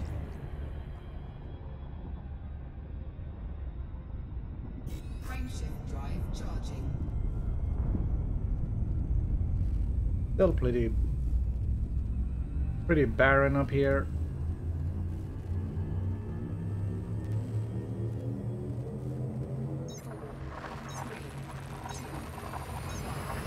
Not a whole lot of stars.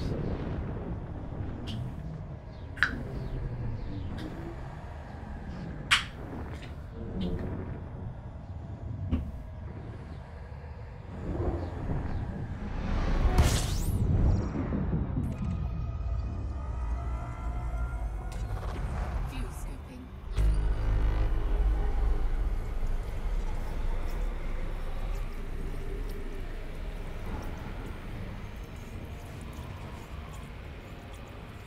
Fuel scooping complete.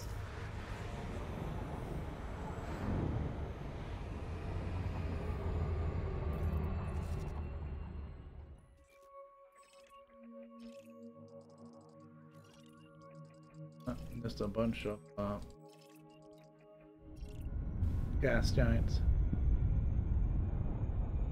Frameshift drive charging. Actually, let's have a look at the galaxy map as well. Round.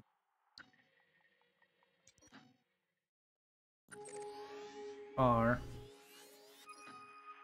Gonna delete that bookmark.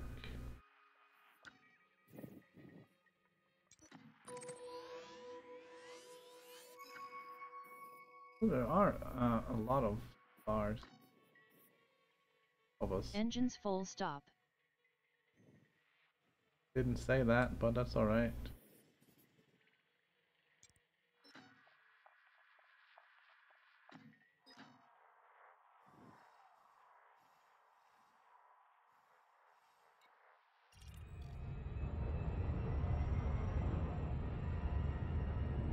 Frameshift drive charging. Alright, we're gonna make our way towards our blue supergiant. Based on the distance, we should get there next time, which is Monday.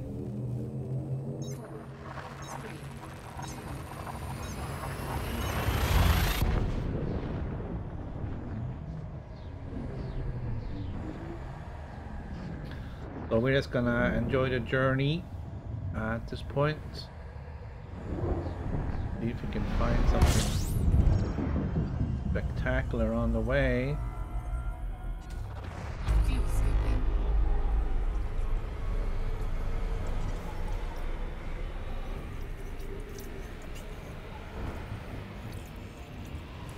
Fuel skipping complete.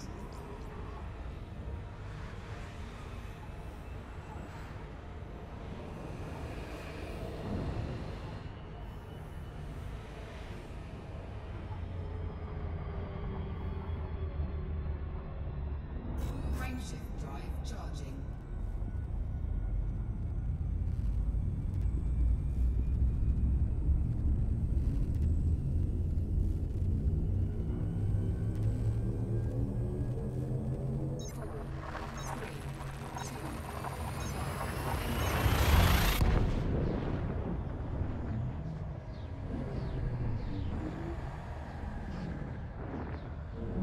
I keep forgetting to check where we are.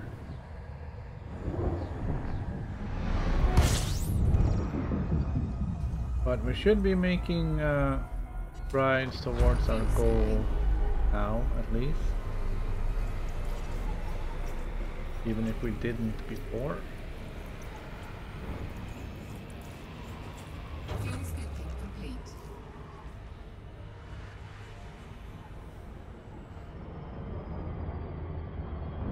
We are now 26,133 light years from Earth and 39,254 light years away from Beagle Point.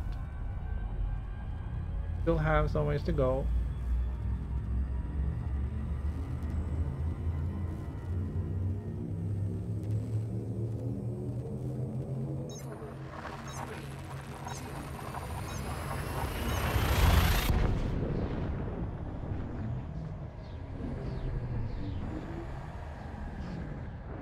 Would be interesting to see where the midpoint is.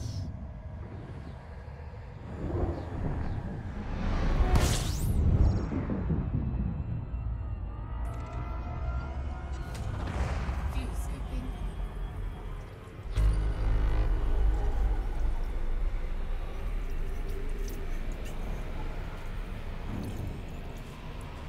Fuel skipping complete.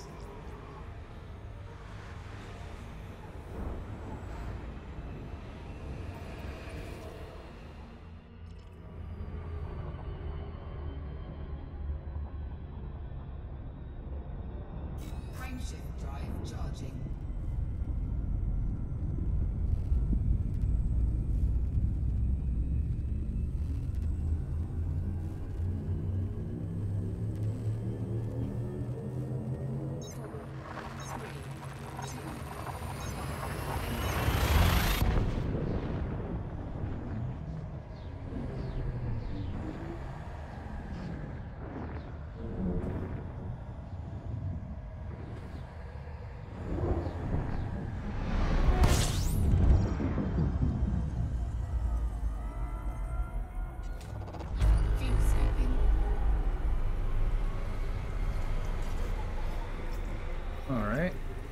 this was a busy system. Fuel scooping complete.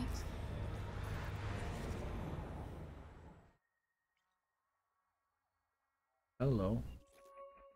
That's pretty far away though.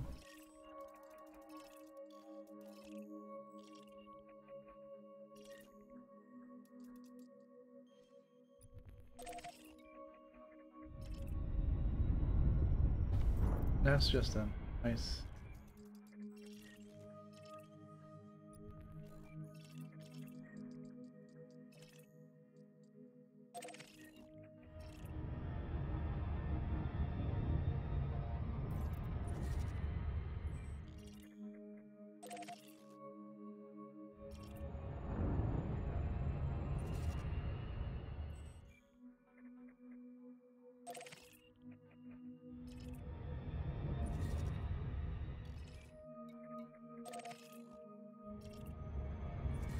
Oh, I'm not.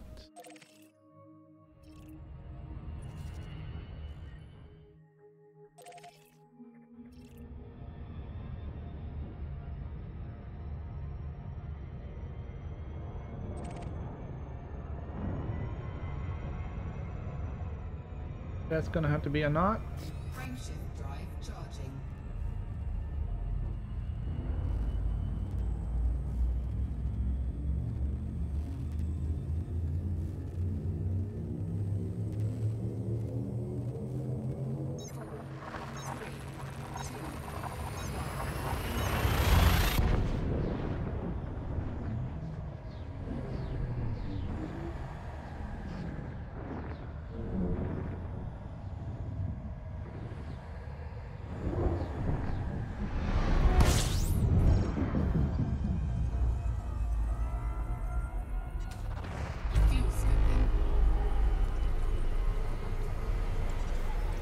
The one cool thing with the ED Discovery 3D map is that it does have a lot of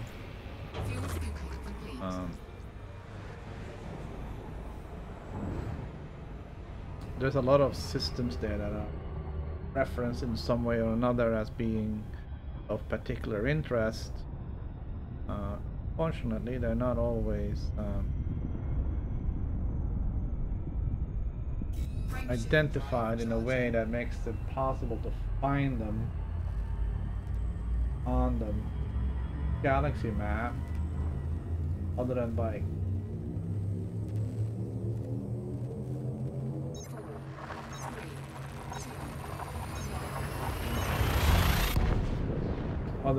coordinates, which is quite frankly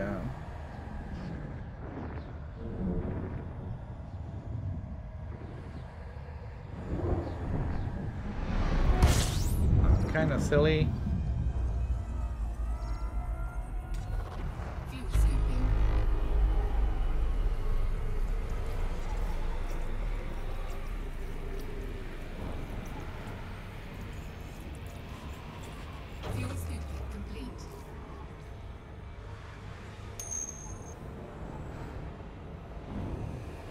This is an anaconda.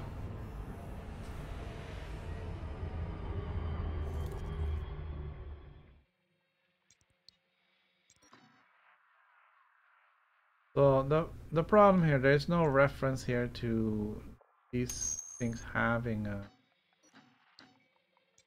coordinate.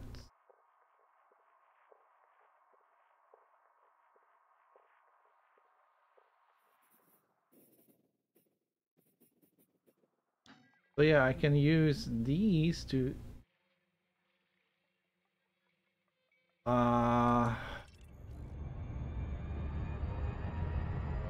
anaconda is pretty expensive. It's 146 million for the base ship, and then you have a ton of upgrades on top of that you sort of need to have. This one is outfitted for exploration, so there isn't a lot of expensive stuff on it, like really super expensive. The frameshift drive is probably the frameshift drive, and the fuel scoop is probably the most expensive stuff here.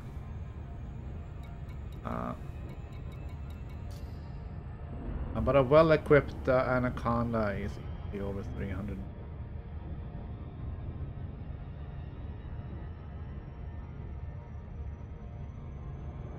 Frameshift drive charging. I don't know. I think I've been playing for about 6 months.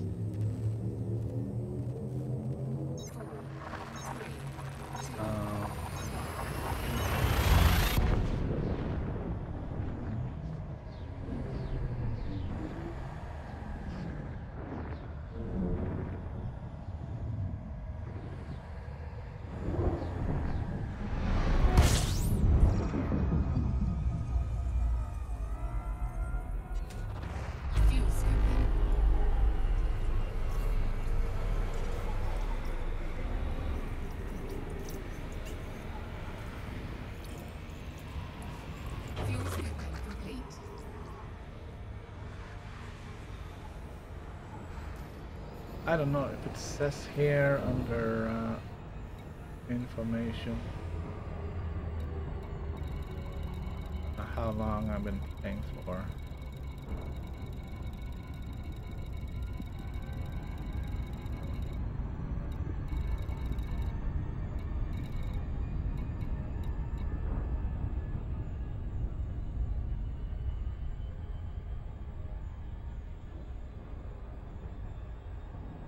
Oh, okay.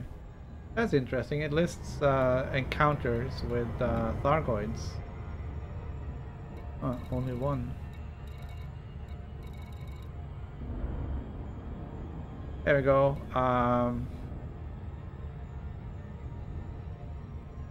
Right, so playtime is 2 weeks, 5 days, 18 hours and 59 minutes.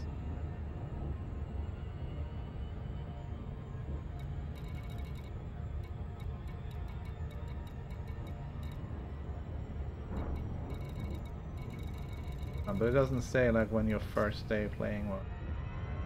But it takes a while.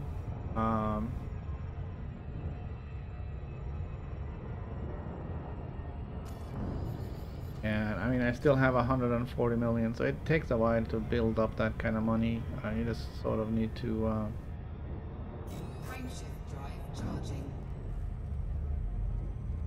find a method of earning money that's best for you.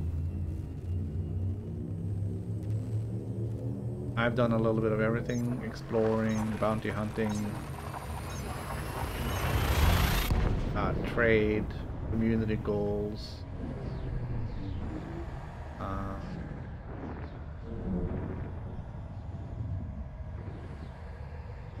So everything brings in money. I'm not sure, did I do passenger missions on this? I don't remember. Sometimes you can find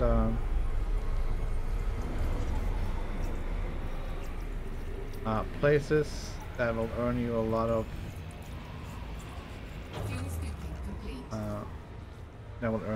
money on passenger missions, like millions and millions per trip. Engines to have impulse. That's not what I said.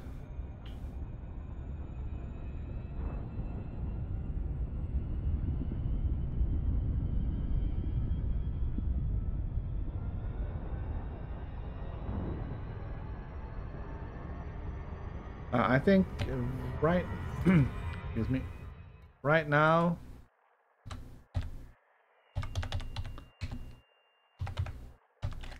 in Upsilon Quarry, which is right here in the middle of the bubble,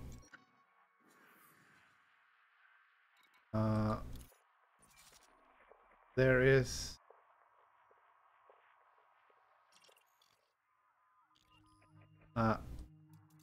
here at Allen Hub in Upsilon Quarry, you can get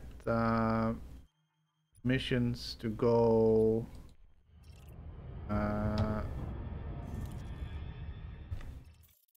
damn it.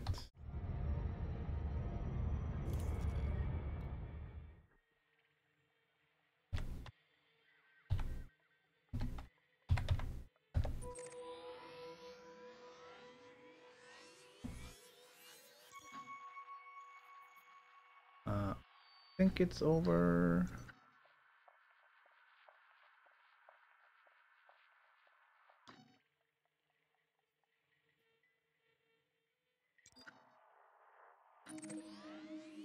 So it's a short jump over there, but the problem is your destination is Smeaton Orbital, which is 1.8 million light seconds away. So that's easily half an hour or so, I guess, of super cruise. So it takes a while to get there, but you can easily make like 100 million in a trip if you know what you're doing. Frameshift drive charging.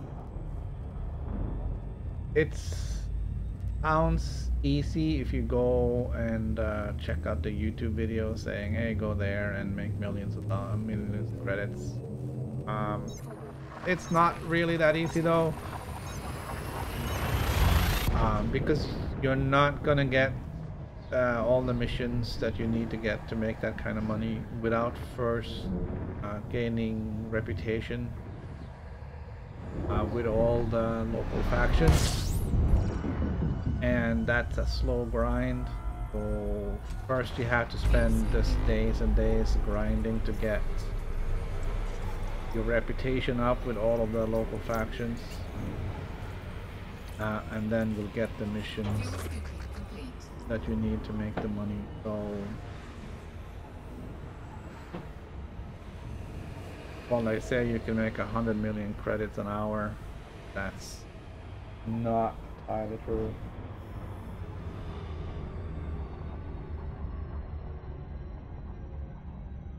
Alright, hang on. Important.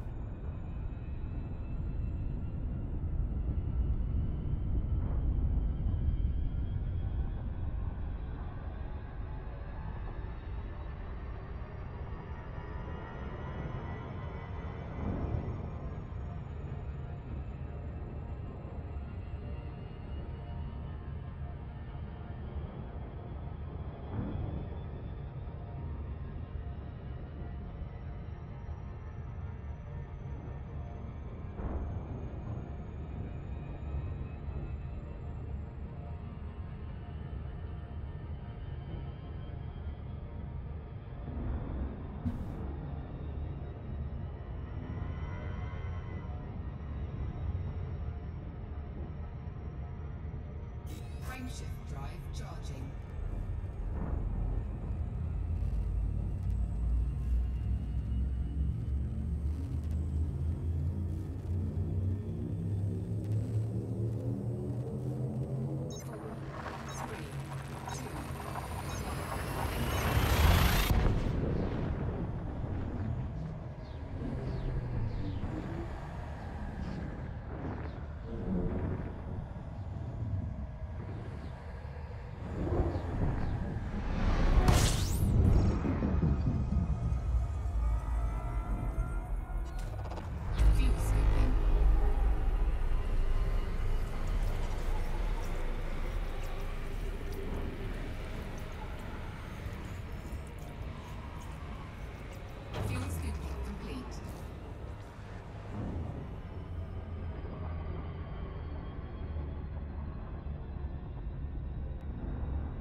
Alright. Are making up.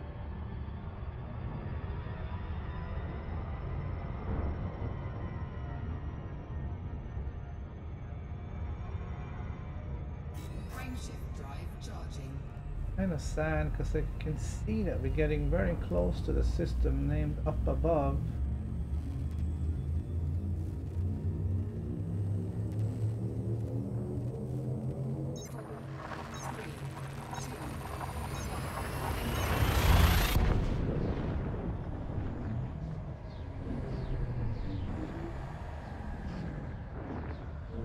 I'm just wondering if I want to divert there and have a look.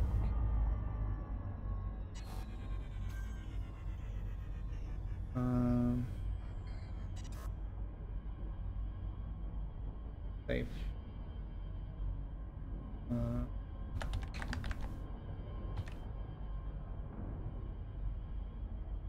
Gonna see if I can find.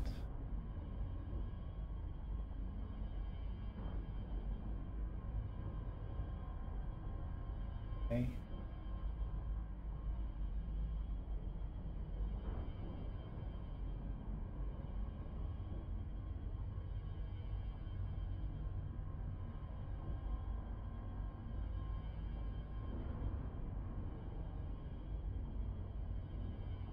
Cool.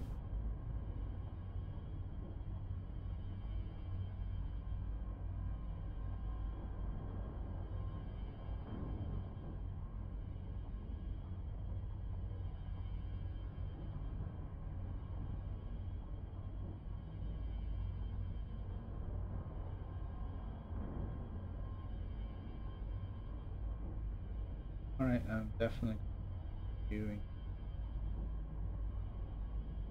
There it is, up above.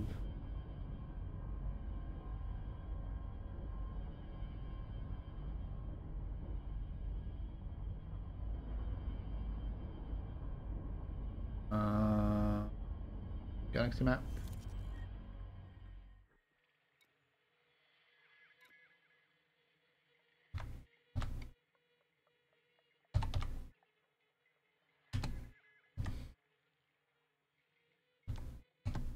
We're gonna do our first thing.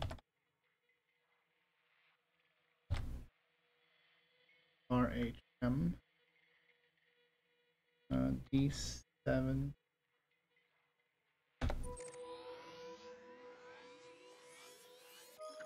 It's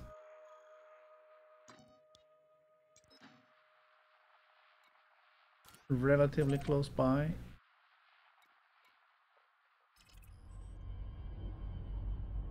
All right, so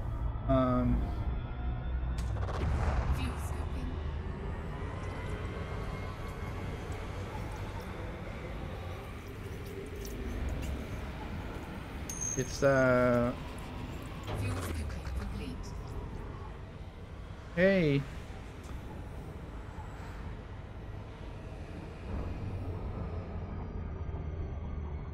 Supposedly an interesting view on the 8th planet.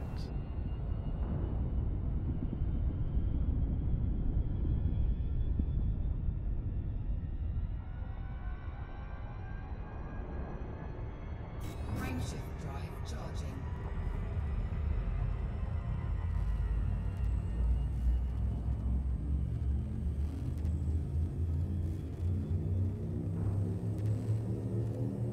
There's some geysers there that is supposed to be spectacular. So there's some volcanic activity.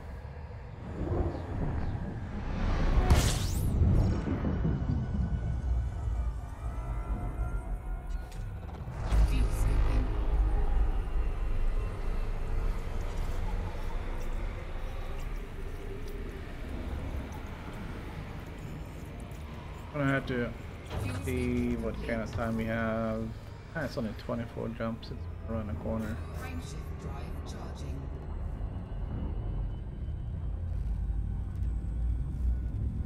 Gotta remember to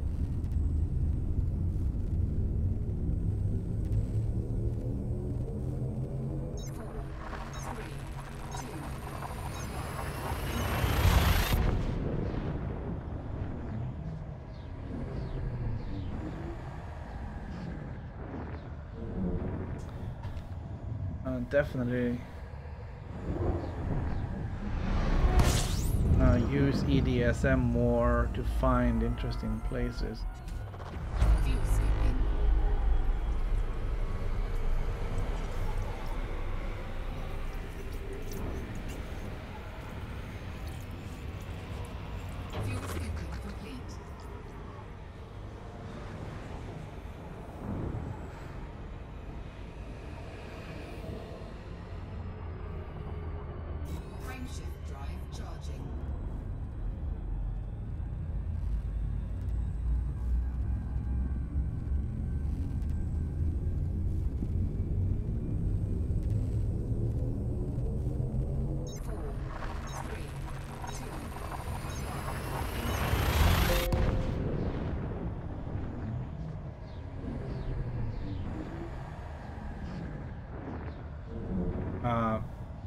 this list right here has a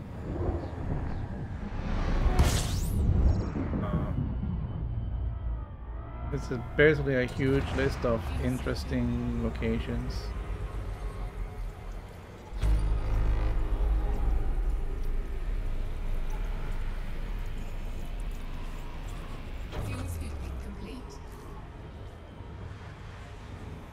So definitely something to look out for. I know we had 13 Moose Sagittari on that list. On our possible destinations. But I took it off the list because it was a little bit, how should we say, it was a little bit out of our way.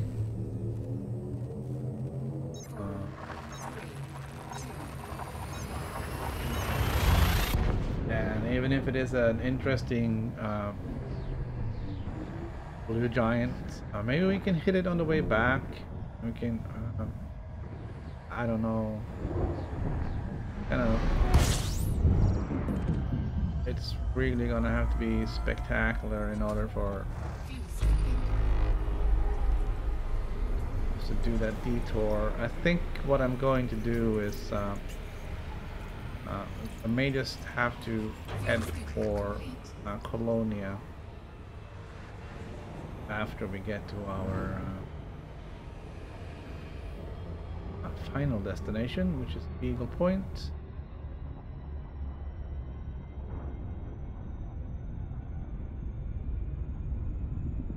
Frameshift drive charging.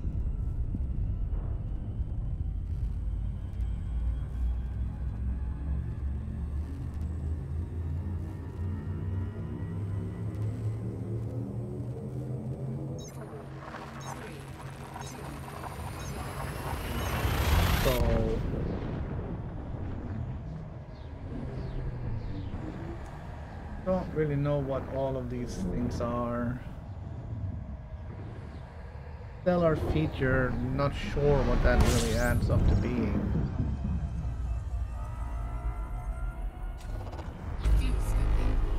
Guess it's one of those things you don't really know until you get there.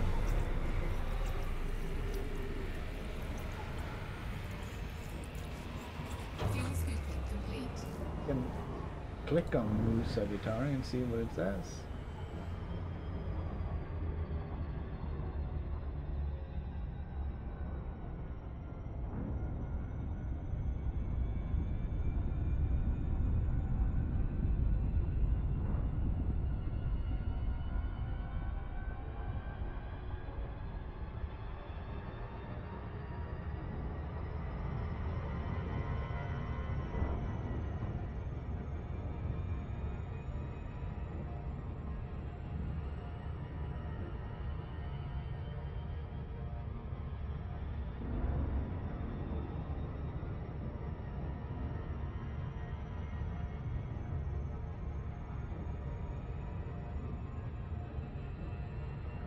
All right.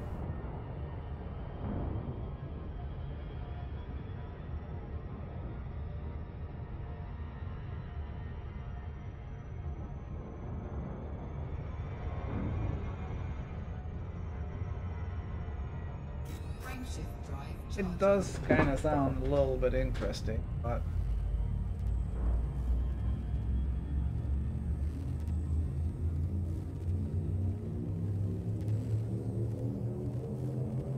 have to see how it works out.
I'm gonna have to go through and review some of these locations and see if they are sort of on our route towards Beagle Point, and see how much they deviate from what we want to do.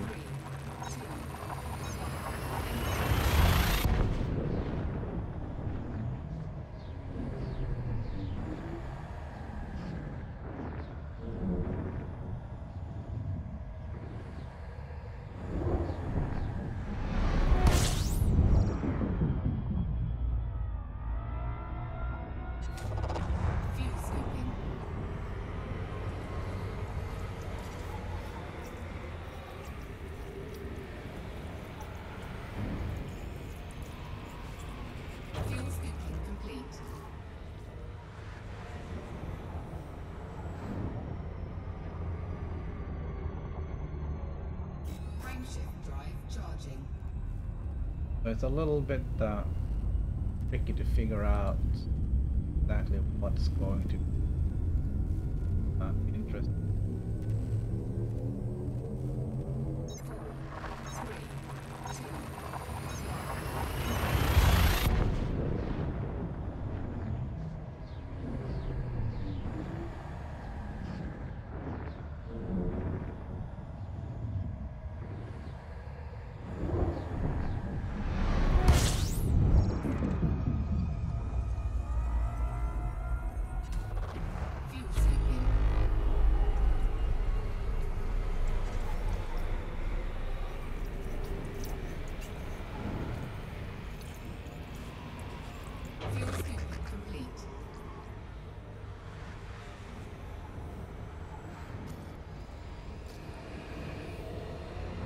This is gonna take us up off the plane again.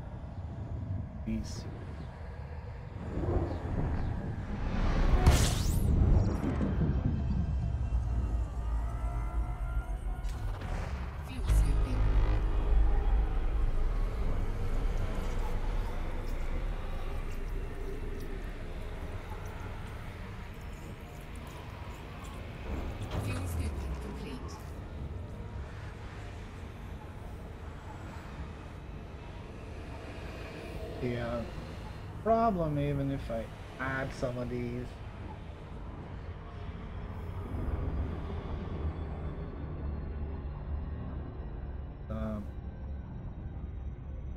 how to figure out what they are and where they are once I put them in a bookmark. Frameshift drive charging. Because they'll just show up as a bookmark and show a system name, and I look at the map.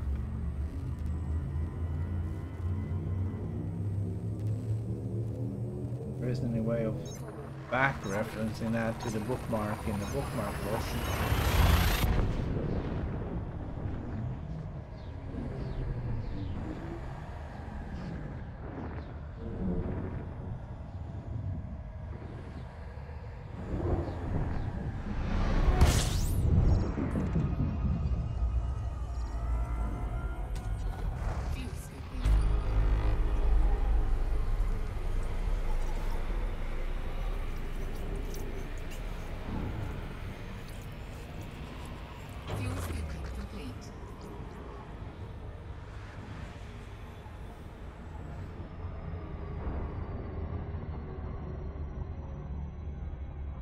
Frameshift drive charging.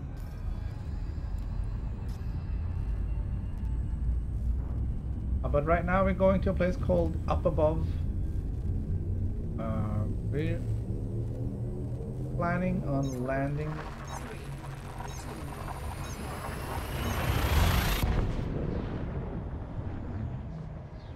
Supposed to be some interesting vapors, geysers.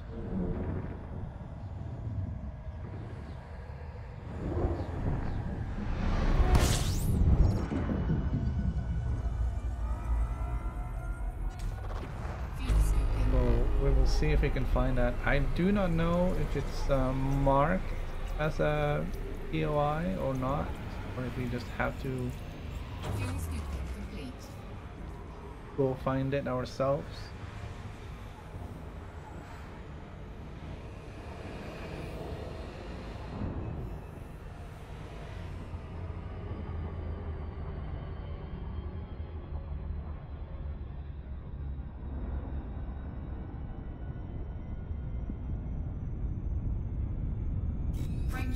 We shall see.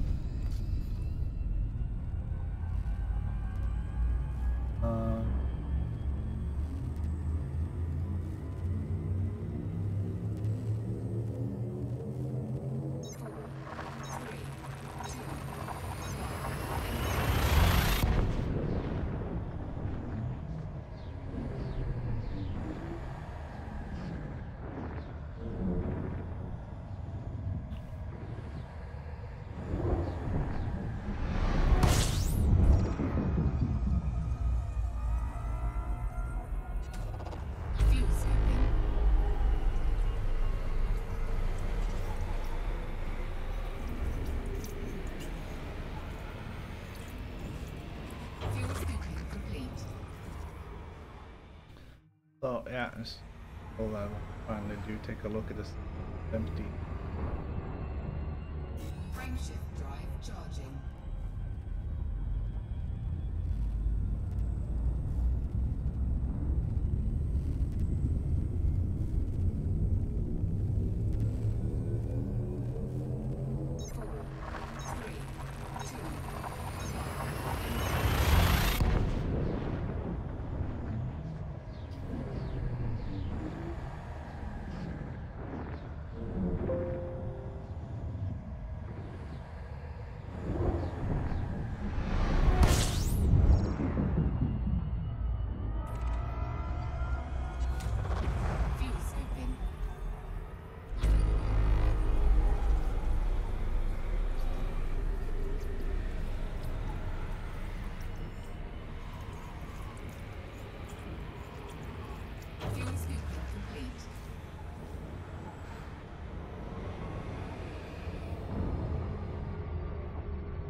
Yeah, I don't know what's gonna be here and what's not.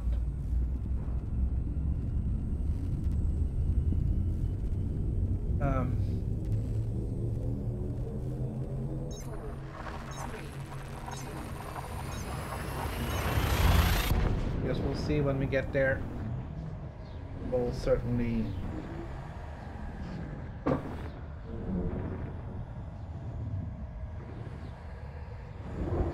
make for an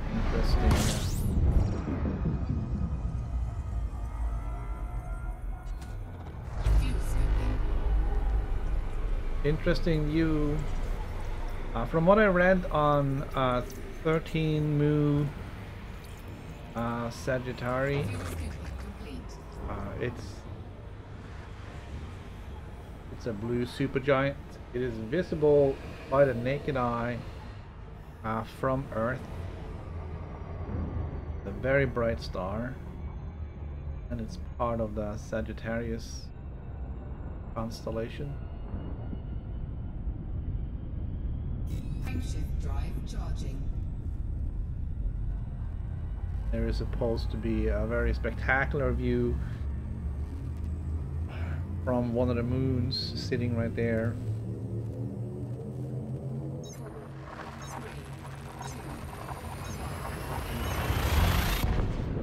It is it's a very bright star. It would be interesting to see if we could actually squeeze it in on our trip, but I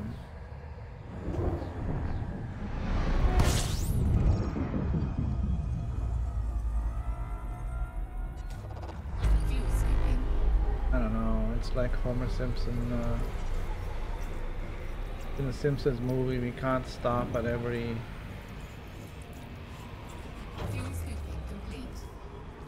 sign we see.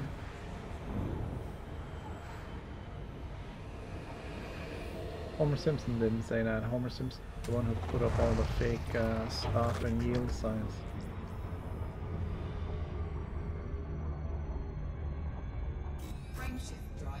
Anyways, we are getting close.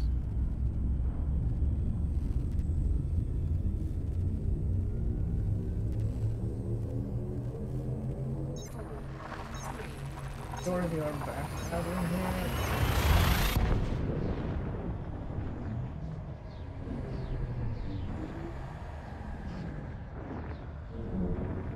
Not.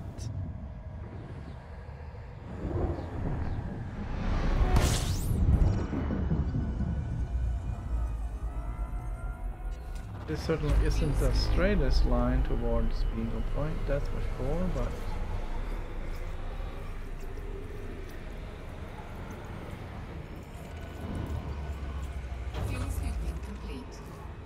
like I said, we're probably only gonna be out here once. Frameshift drive charging. We might as well check these things out while we can.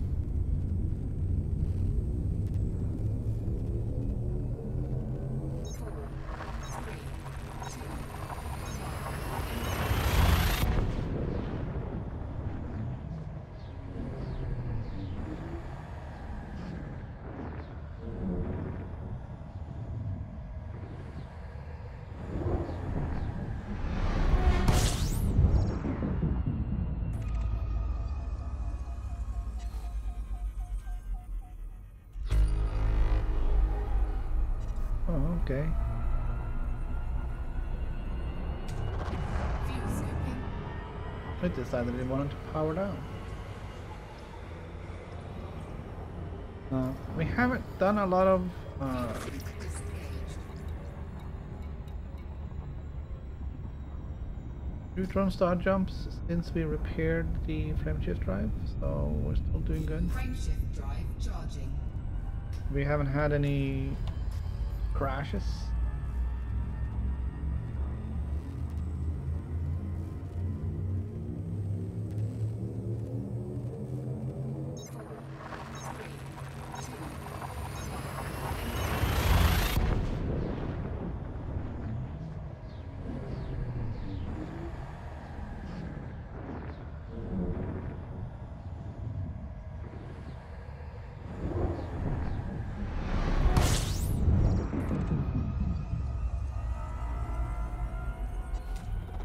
Fuel scooping.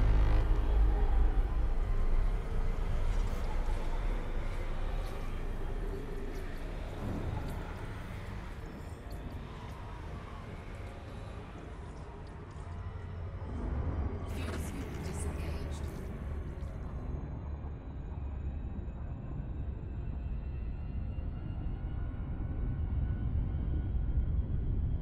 Okay.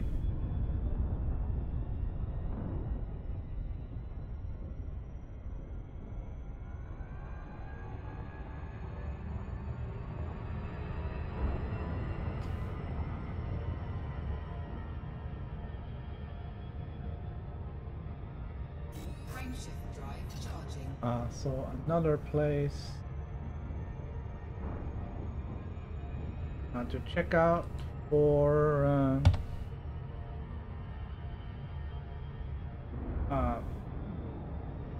places to visit. Frameshift drive charging.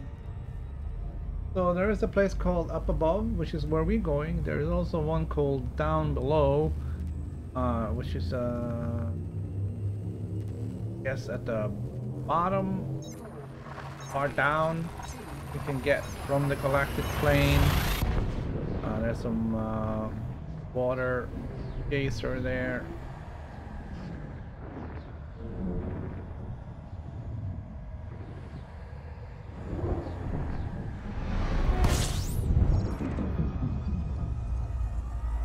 And that could also be an interesting view, but it kind of feels like we're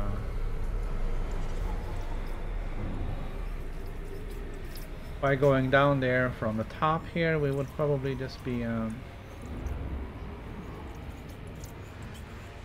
making zero progress towards our target. Frameshift drive charging. That seems like that thing to do.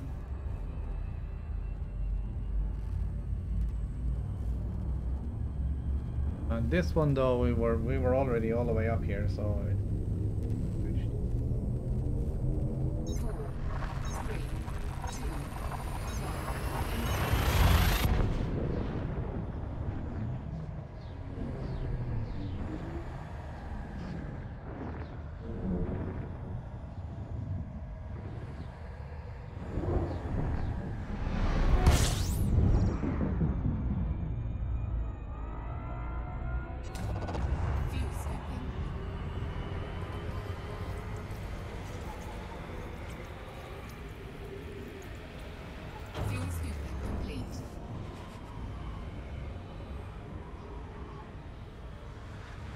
These headphones exactly comfortable on my.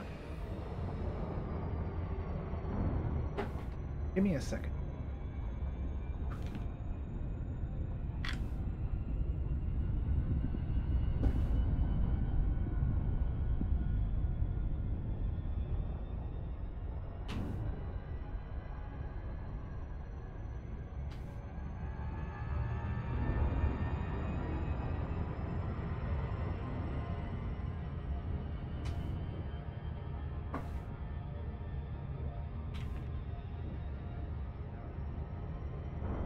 I was kind of hoping I could swap out these headphones. Just on the use the same cable. Does it have the volume control on it, so I can turn the volume down a little bit. The other headphones are way too loud.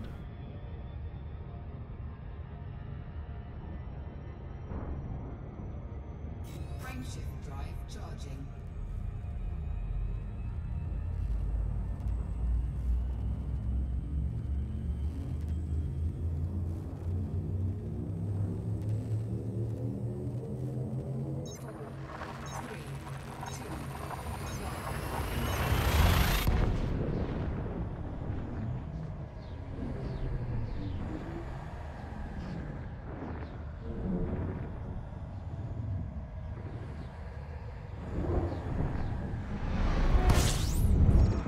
All right.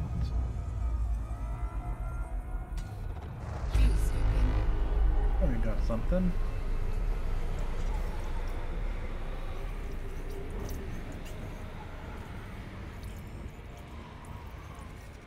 Fuel scooping complete.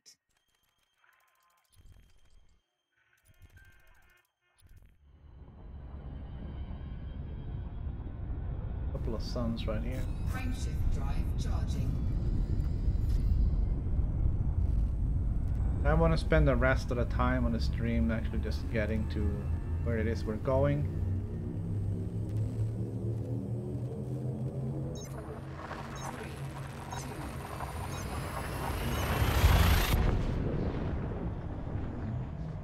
Most solar systems aren't really that interesting. It is one or more suns, but one or more planets.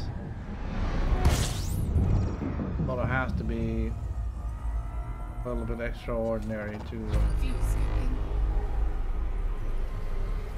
slow me down at this point.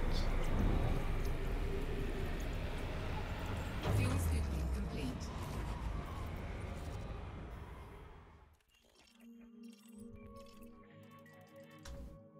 People's already been here because they're going to exactly the same place I am. So this has already been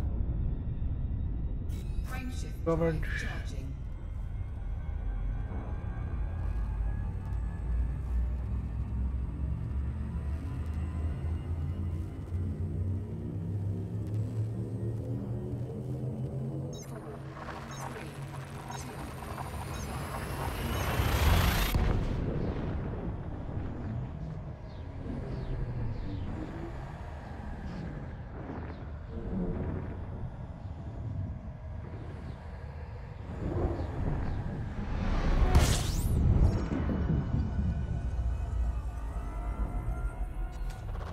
Fuel scooping.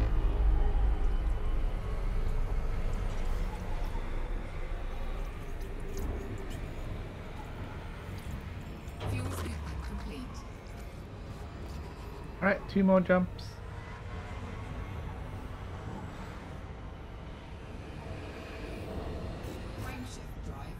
Ah, that's a little premature. Gotta get that temperature down under 70. Go. Frameshift drive charging.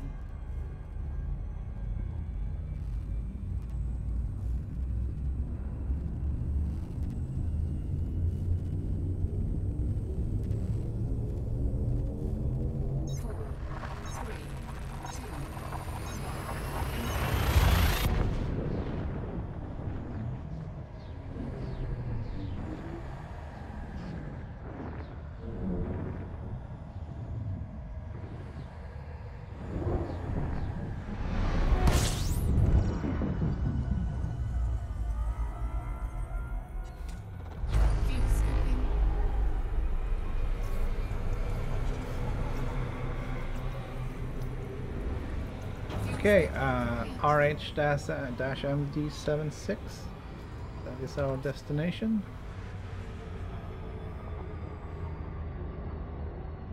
Frameshift drive charging.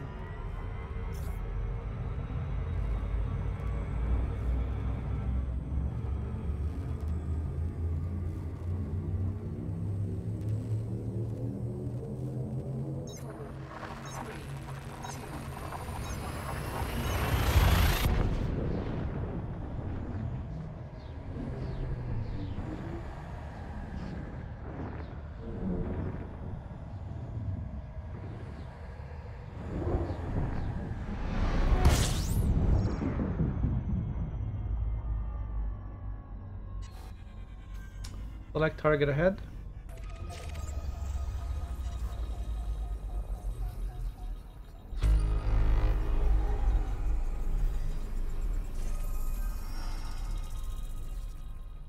Alright, so we're gonna find 1, 2, 3, 4, 5, 8 ABC, and then this.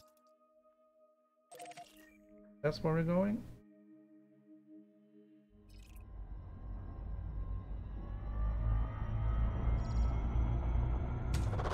View skipping.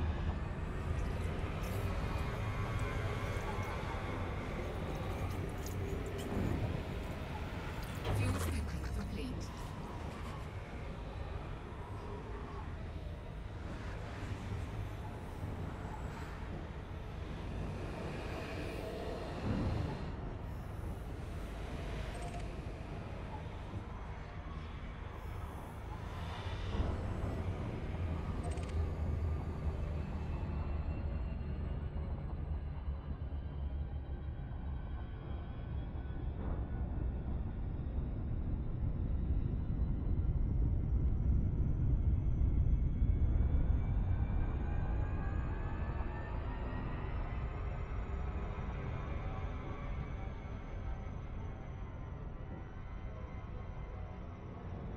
So we're gonna get out here. We'll have a look at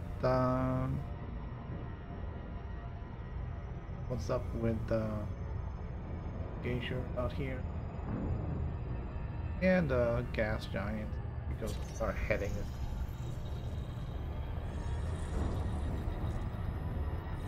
We have that. We can.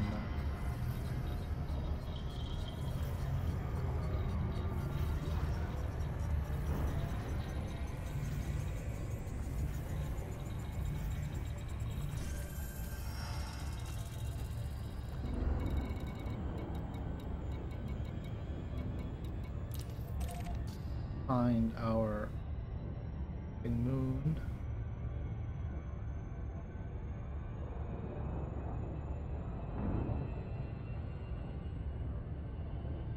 Then we can make a moon landing. Out here, 26,678.6 light years from Earth.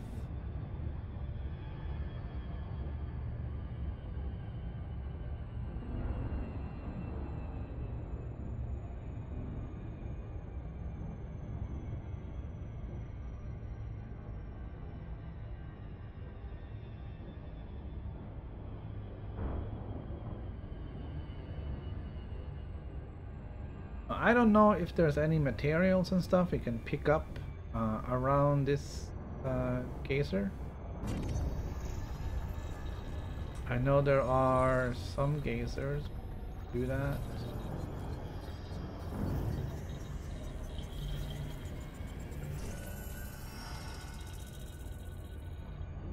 I don't know if the silica geysers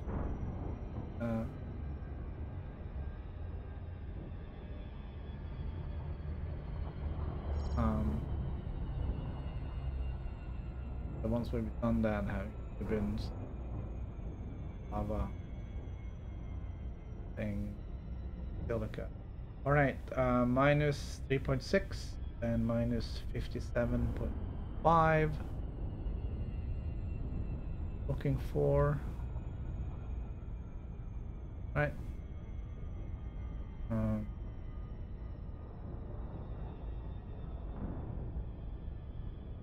We're looking for basically 0 and minus 60. Thus, yeah. So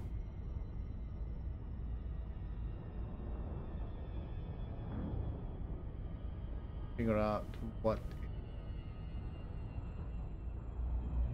is here. I'm gonna take it really slow.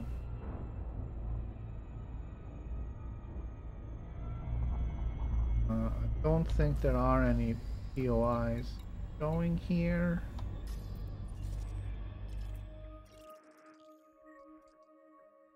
Go away. Nothing here either.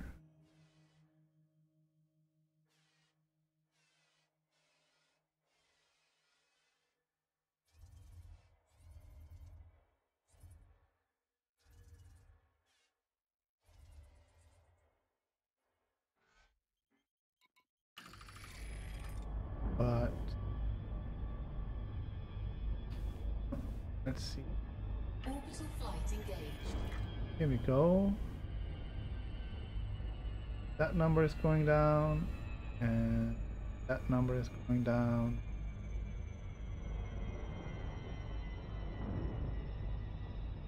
I think we're just gonna chill.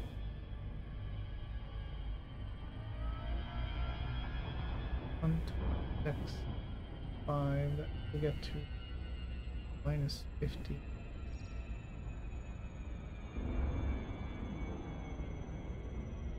Gonna not go too far down until we got the numbers.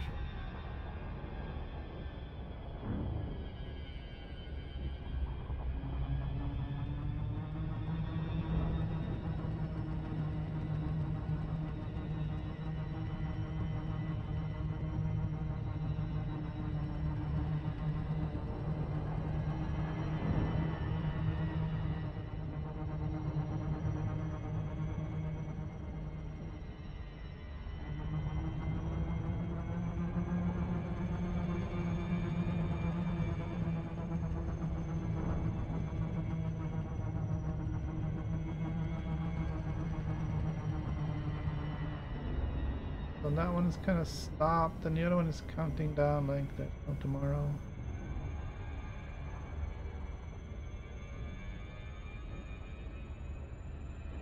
Alright, so we're at 0.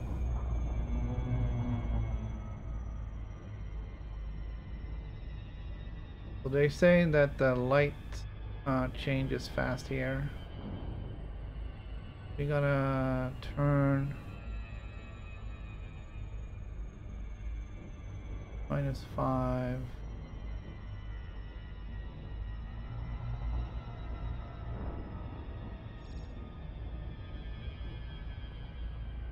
It's definitely going to be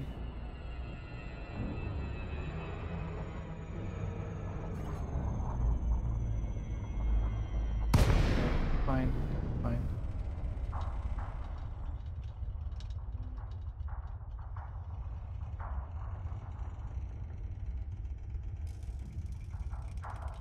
Trying to sort out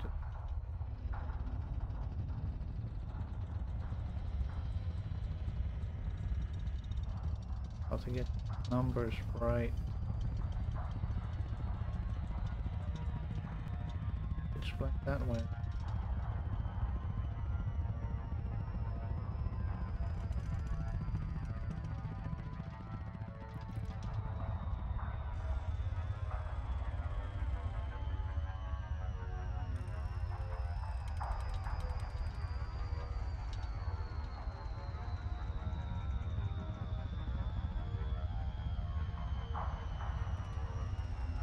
So I'm just trying to figure out here.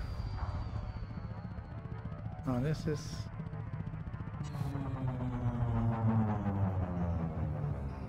All right.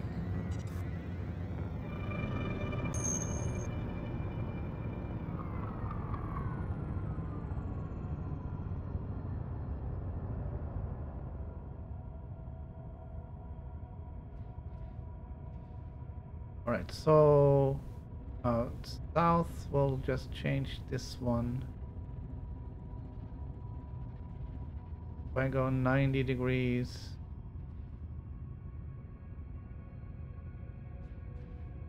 right, I want to go this way. I want to go this way. And I want to go fast. I'm gonna try 80.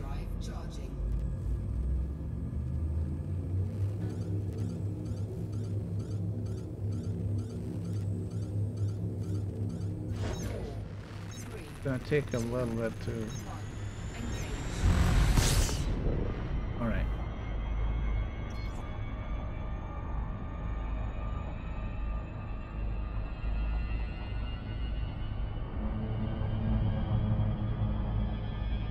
Alright, so gotta watch our speed. And we gotta watch our numbers. It's minus 3.6 and minus fudge.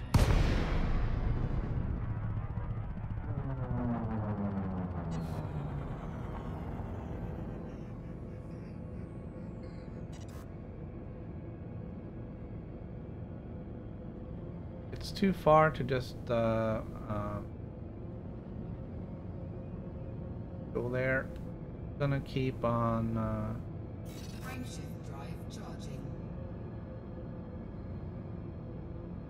Frameshift drive charging. we're gonna keep on super cruising 4, a little bit further. 2, 1. Engage. Need to get that number down to 57.4, 57.5.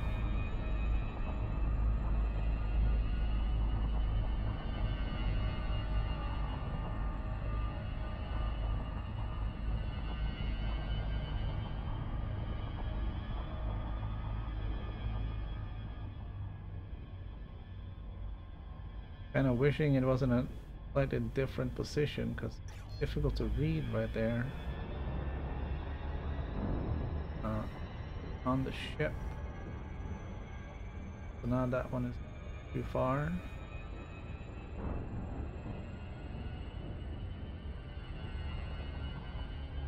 Minus 3.4, close enough. 79.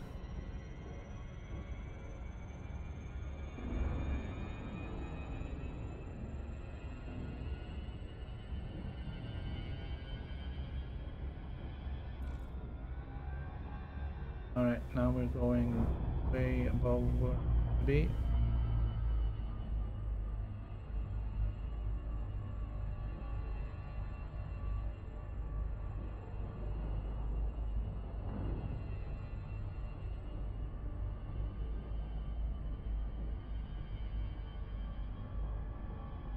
Alright, so I looked away on my phone because a message came in. And now we are way past where I wanted to be. I'm gonna turn around to 270.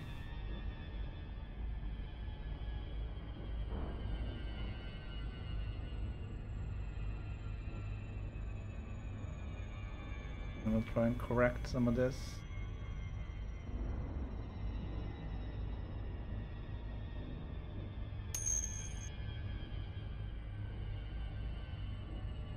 I'm trying to land on this moon. Got a little bit of course, that's all.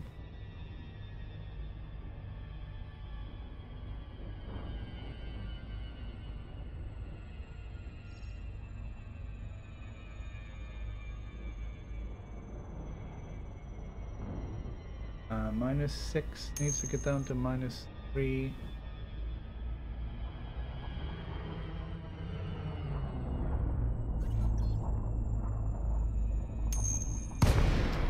All right.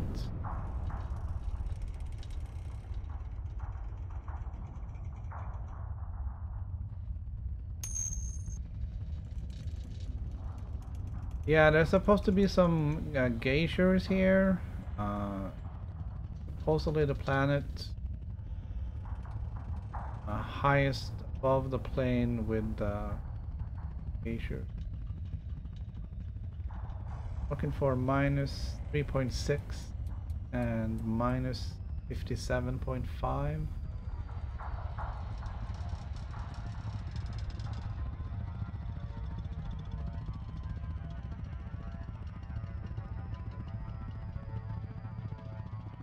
Try to not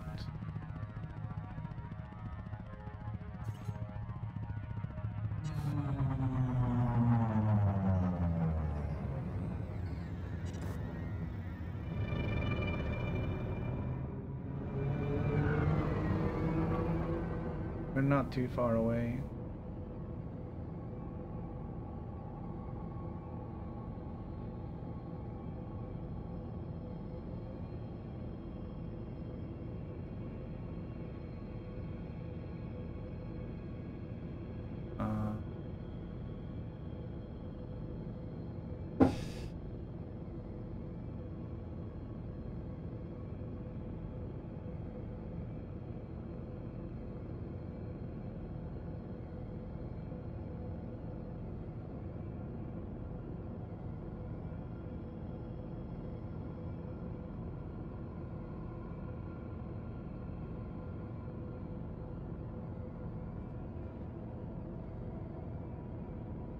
Too slow.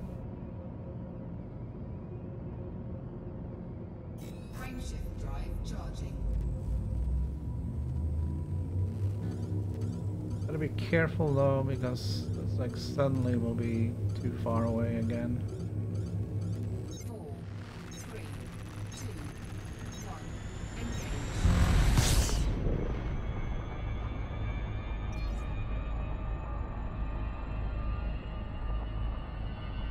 Gotta get above that drop line. -3.6 coming up soon.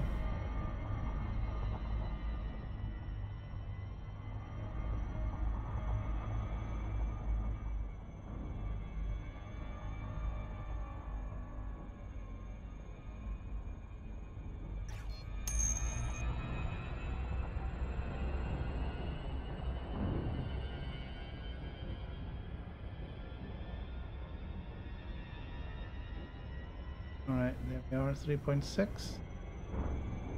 The other one is 56. Sweet. We probably missed it again. That's alright, it's gonna be right around here somewhere, and we'll just I'll go around to 90 degrees and we'll be right back in it.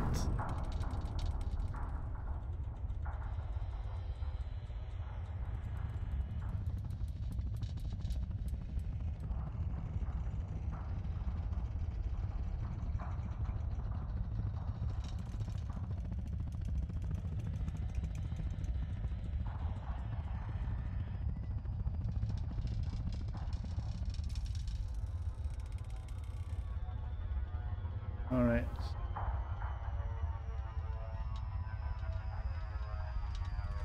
You can work it out from here.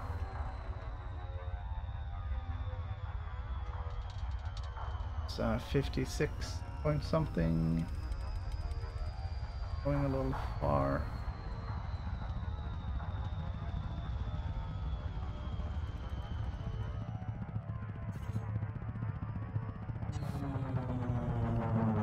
Alright, this is definitely workable. I'm gonna go back to 270. Sort it out. Okay.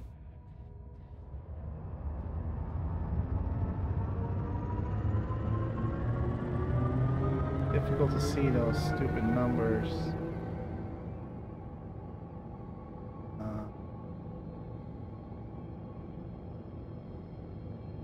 I don't know.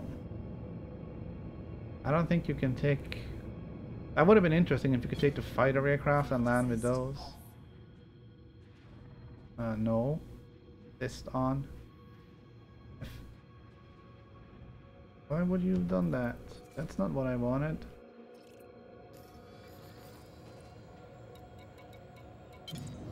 Flight assist on. Did not ask you to change that.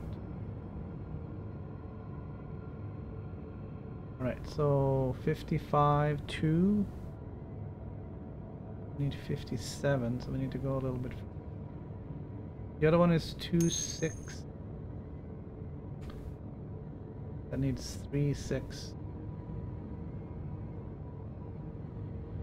Right, so we're gonna go 250.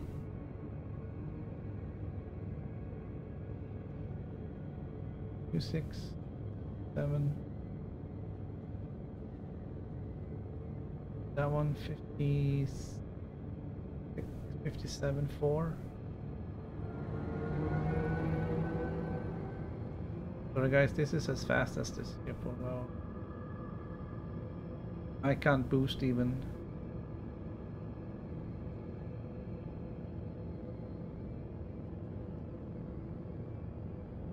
So,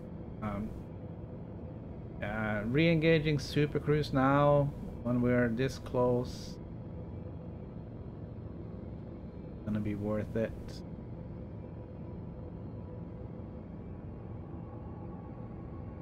So that's 2.9 and 56, 2, 57, 4.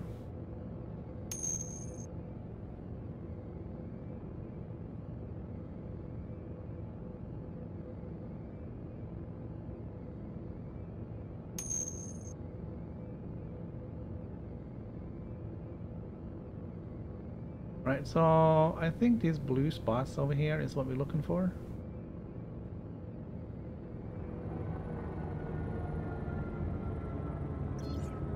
So I'm gonna try and land on this platform over here. Well, not platform, but that plateau.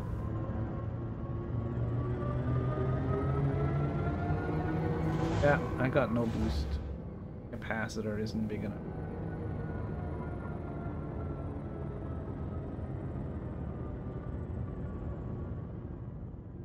Change camera.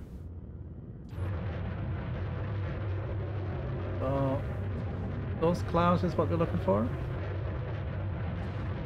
Change camera.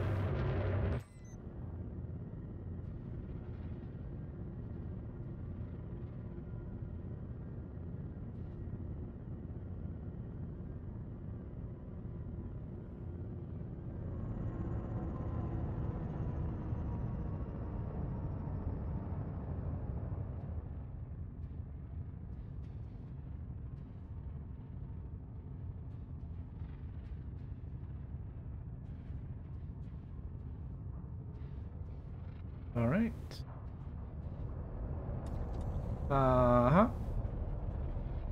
Landing gear down.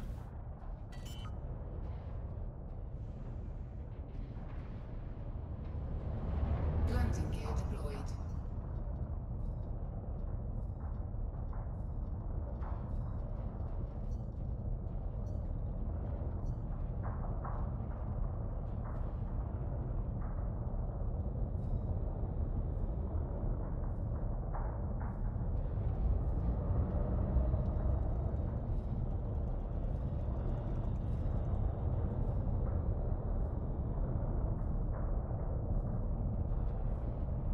Change camera.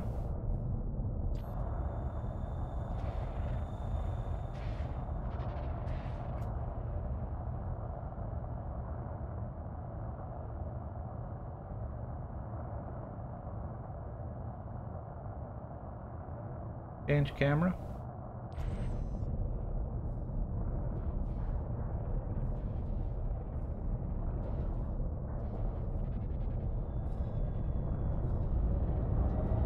Like, why is there no terrain here I can land on? Everything looks like it's sideways.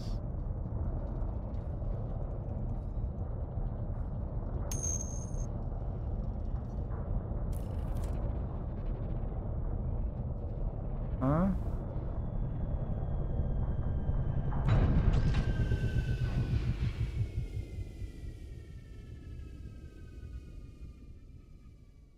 Yeah, time for some SRVing, man. I may have to turn it on. Nope. They're both at 100%. Drive assist on. Right.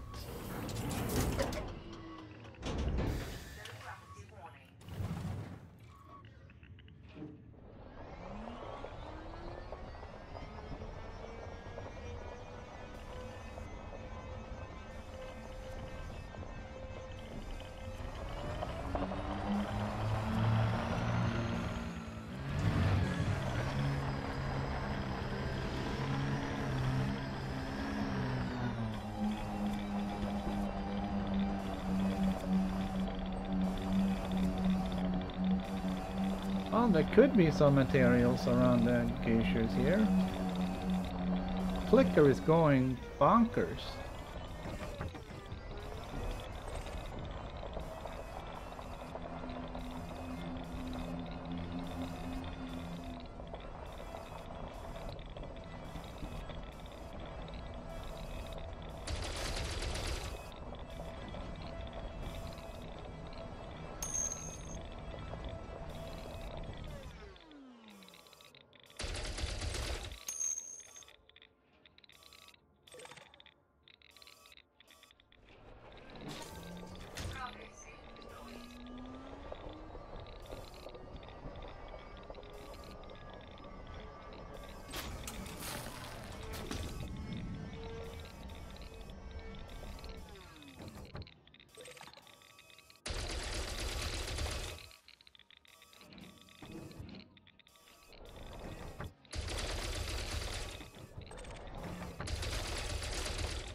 So it does look like it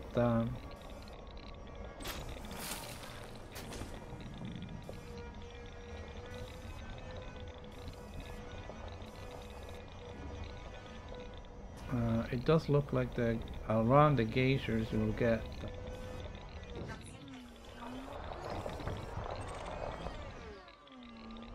some materials.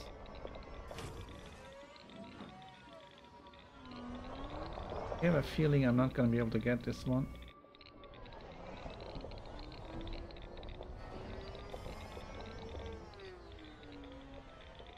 Simply because it's jammed up on rock. Ah, here we go. There's some more crystalline cluster, and we like that.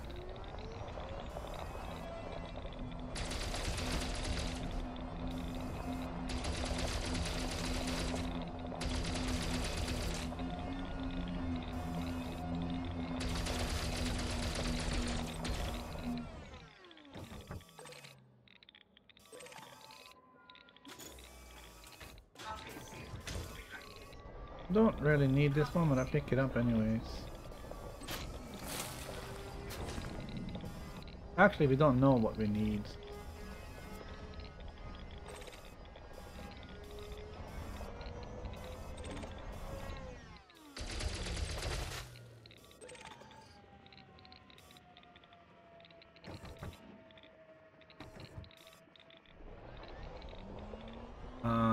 Did anybody check the gravity here?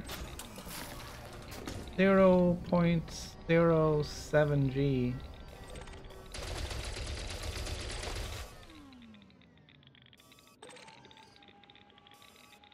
Yttrium.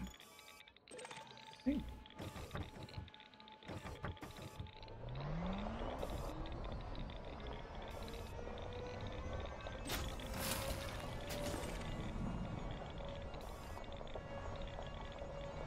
It's on the other side of the rock.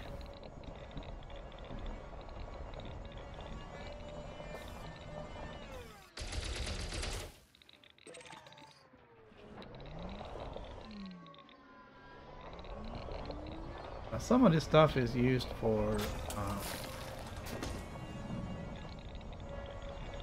FSD injection. So these are the silica geysers of Quemi RHM.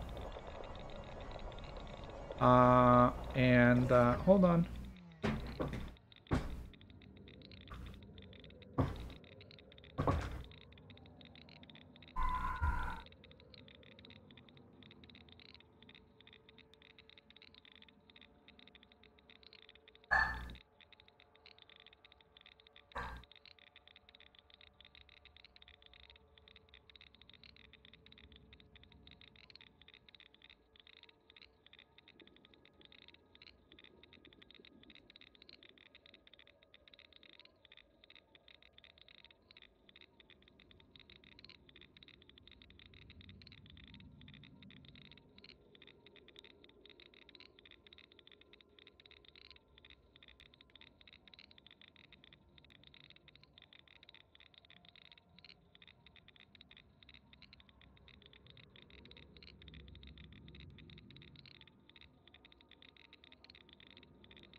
How do you buy an SRV? You just go to dock at a station where they sell them. They usually sell them in the same places that they sell the planetary vehicle hangar. So you just gotta look for that. But yeah, these geysers, you can get lots of cool stuff here, I guess. I didn't check to see what the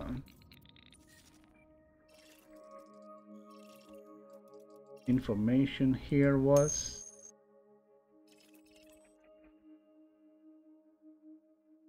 But we did find molybdenum, yttrium, phosphorus, nickel, iron, and sulfur. So we got everything. No, I think you...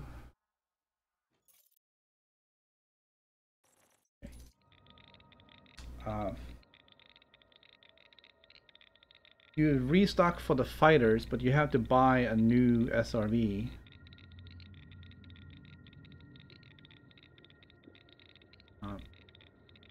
So just go to outfitting and go to the optional where the hangar is, and then you'll see the hangar will be empty. You can click on that and go shopping. Did it restock for the SRV as well? I've only lost one SRV once, and I thought you had to buy a new one.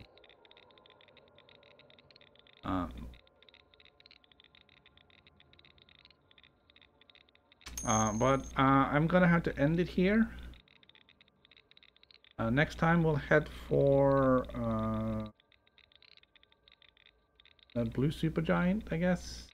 We might head for some of those other blue supergiants.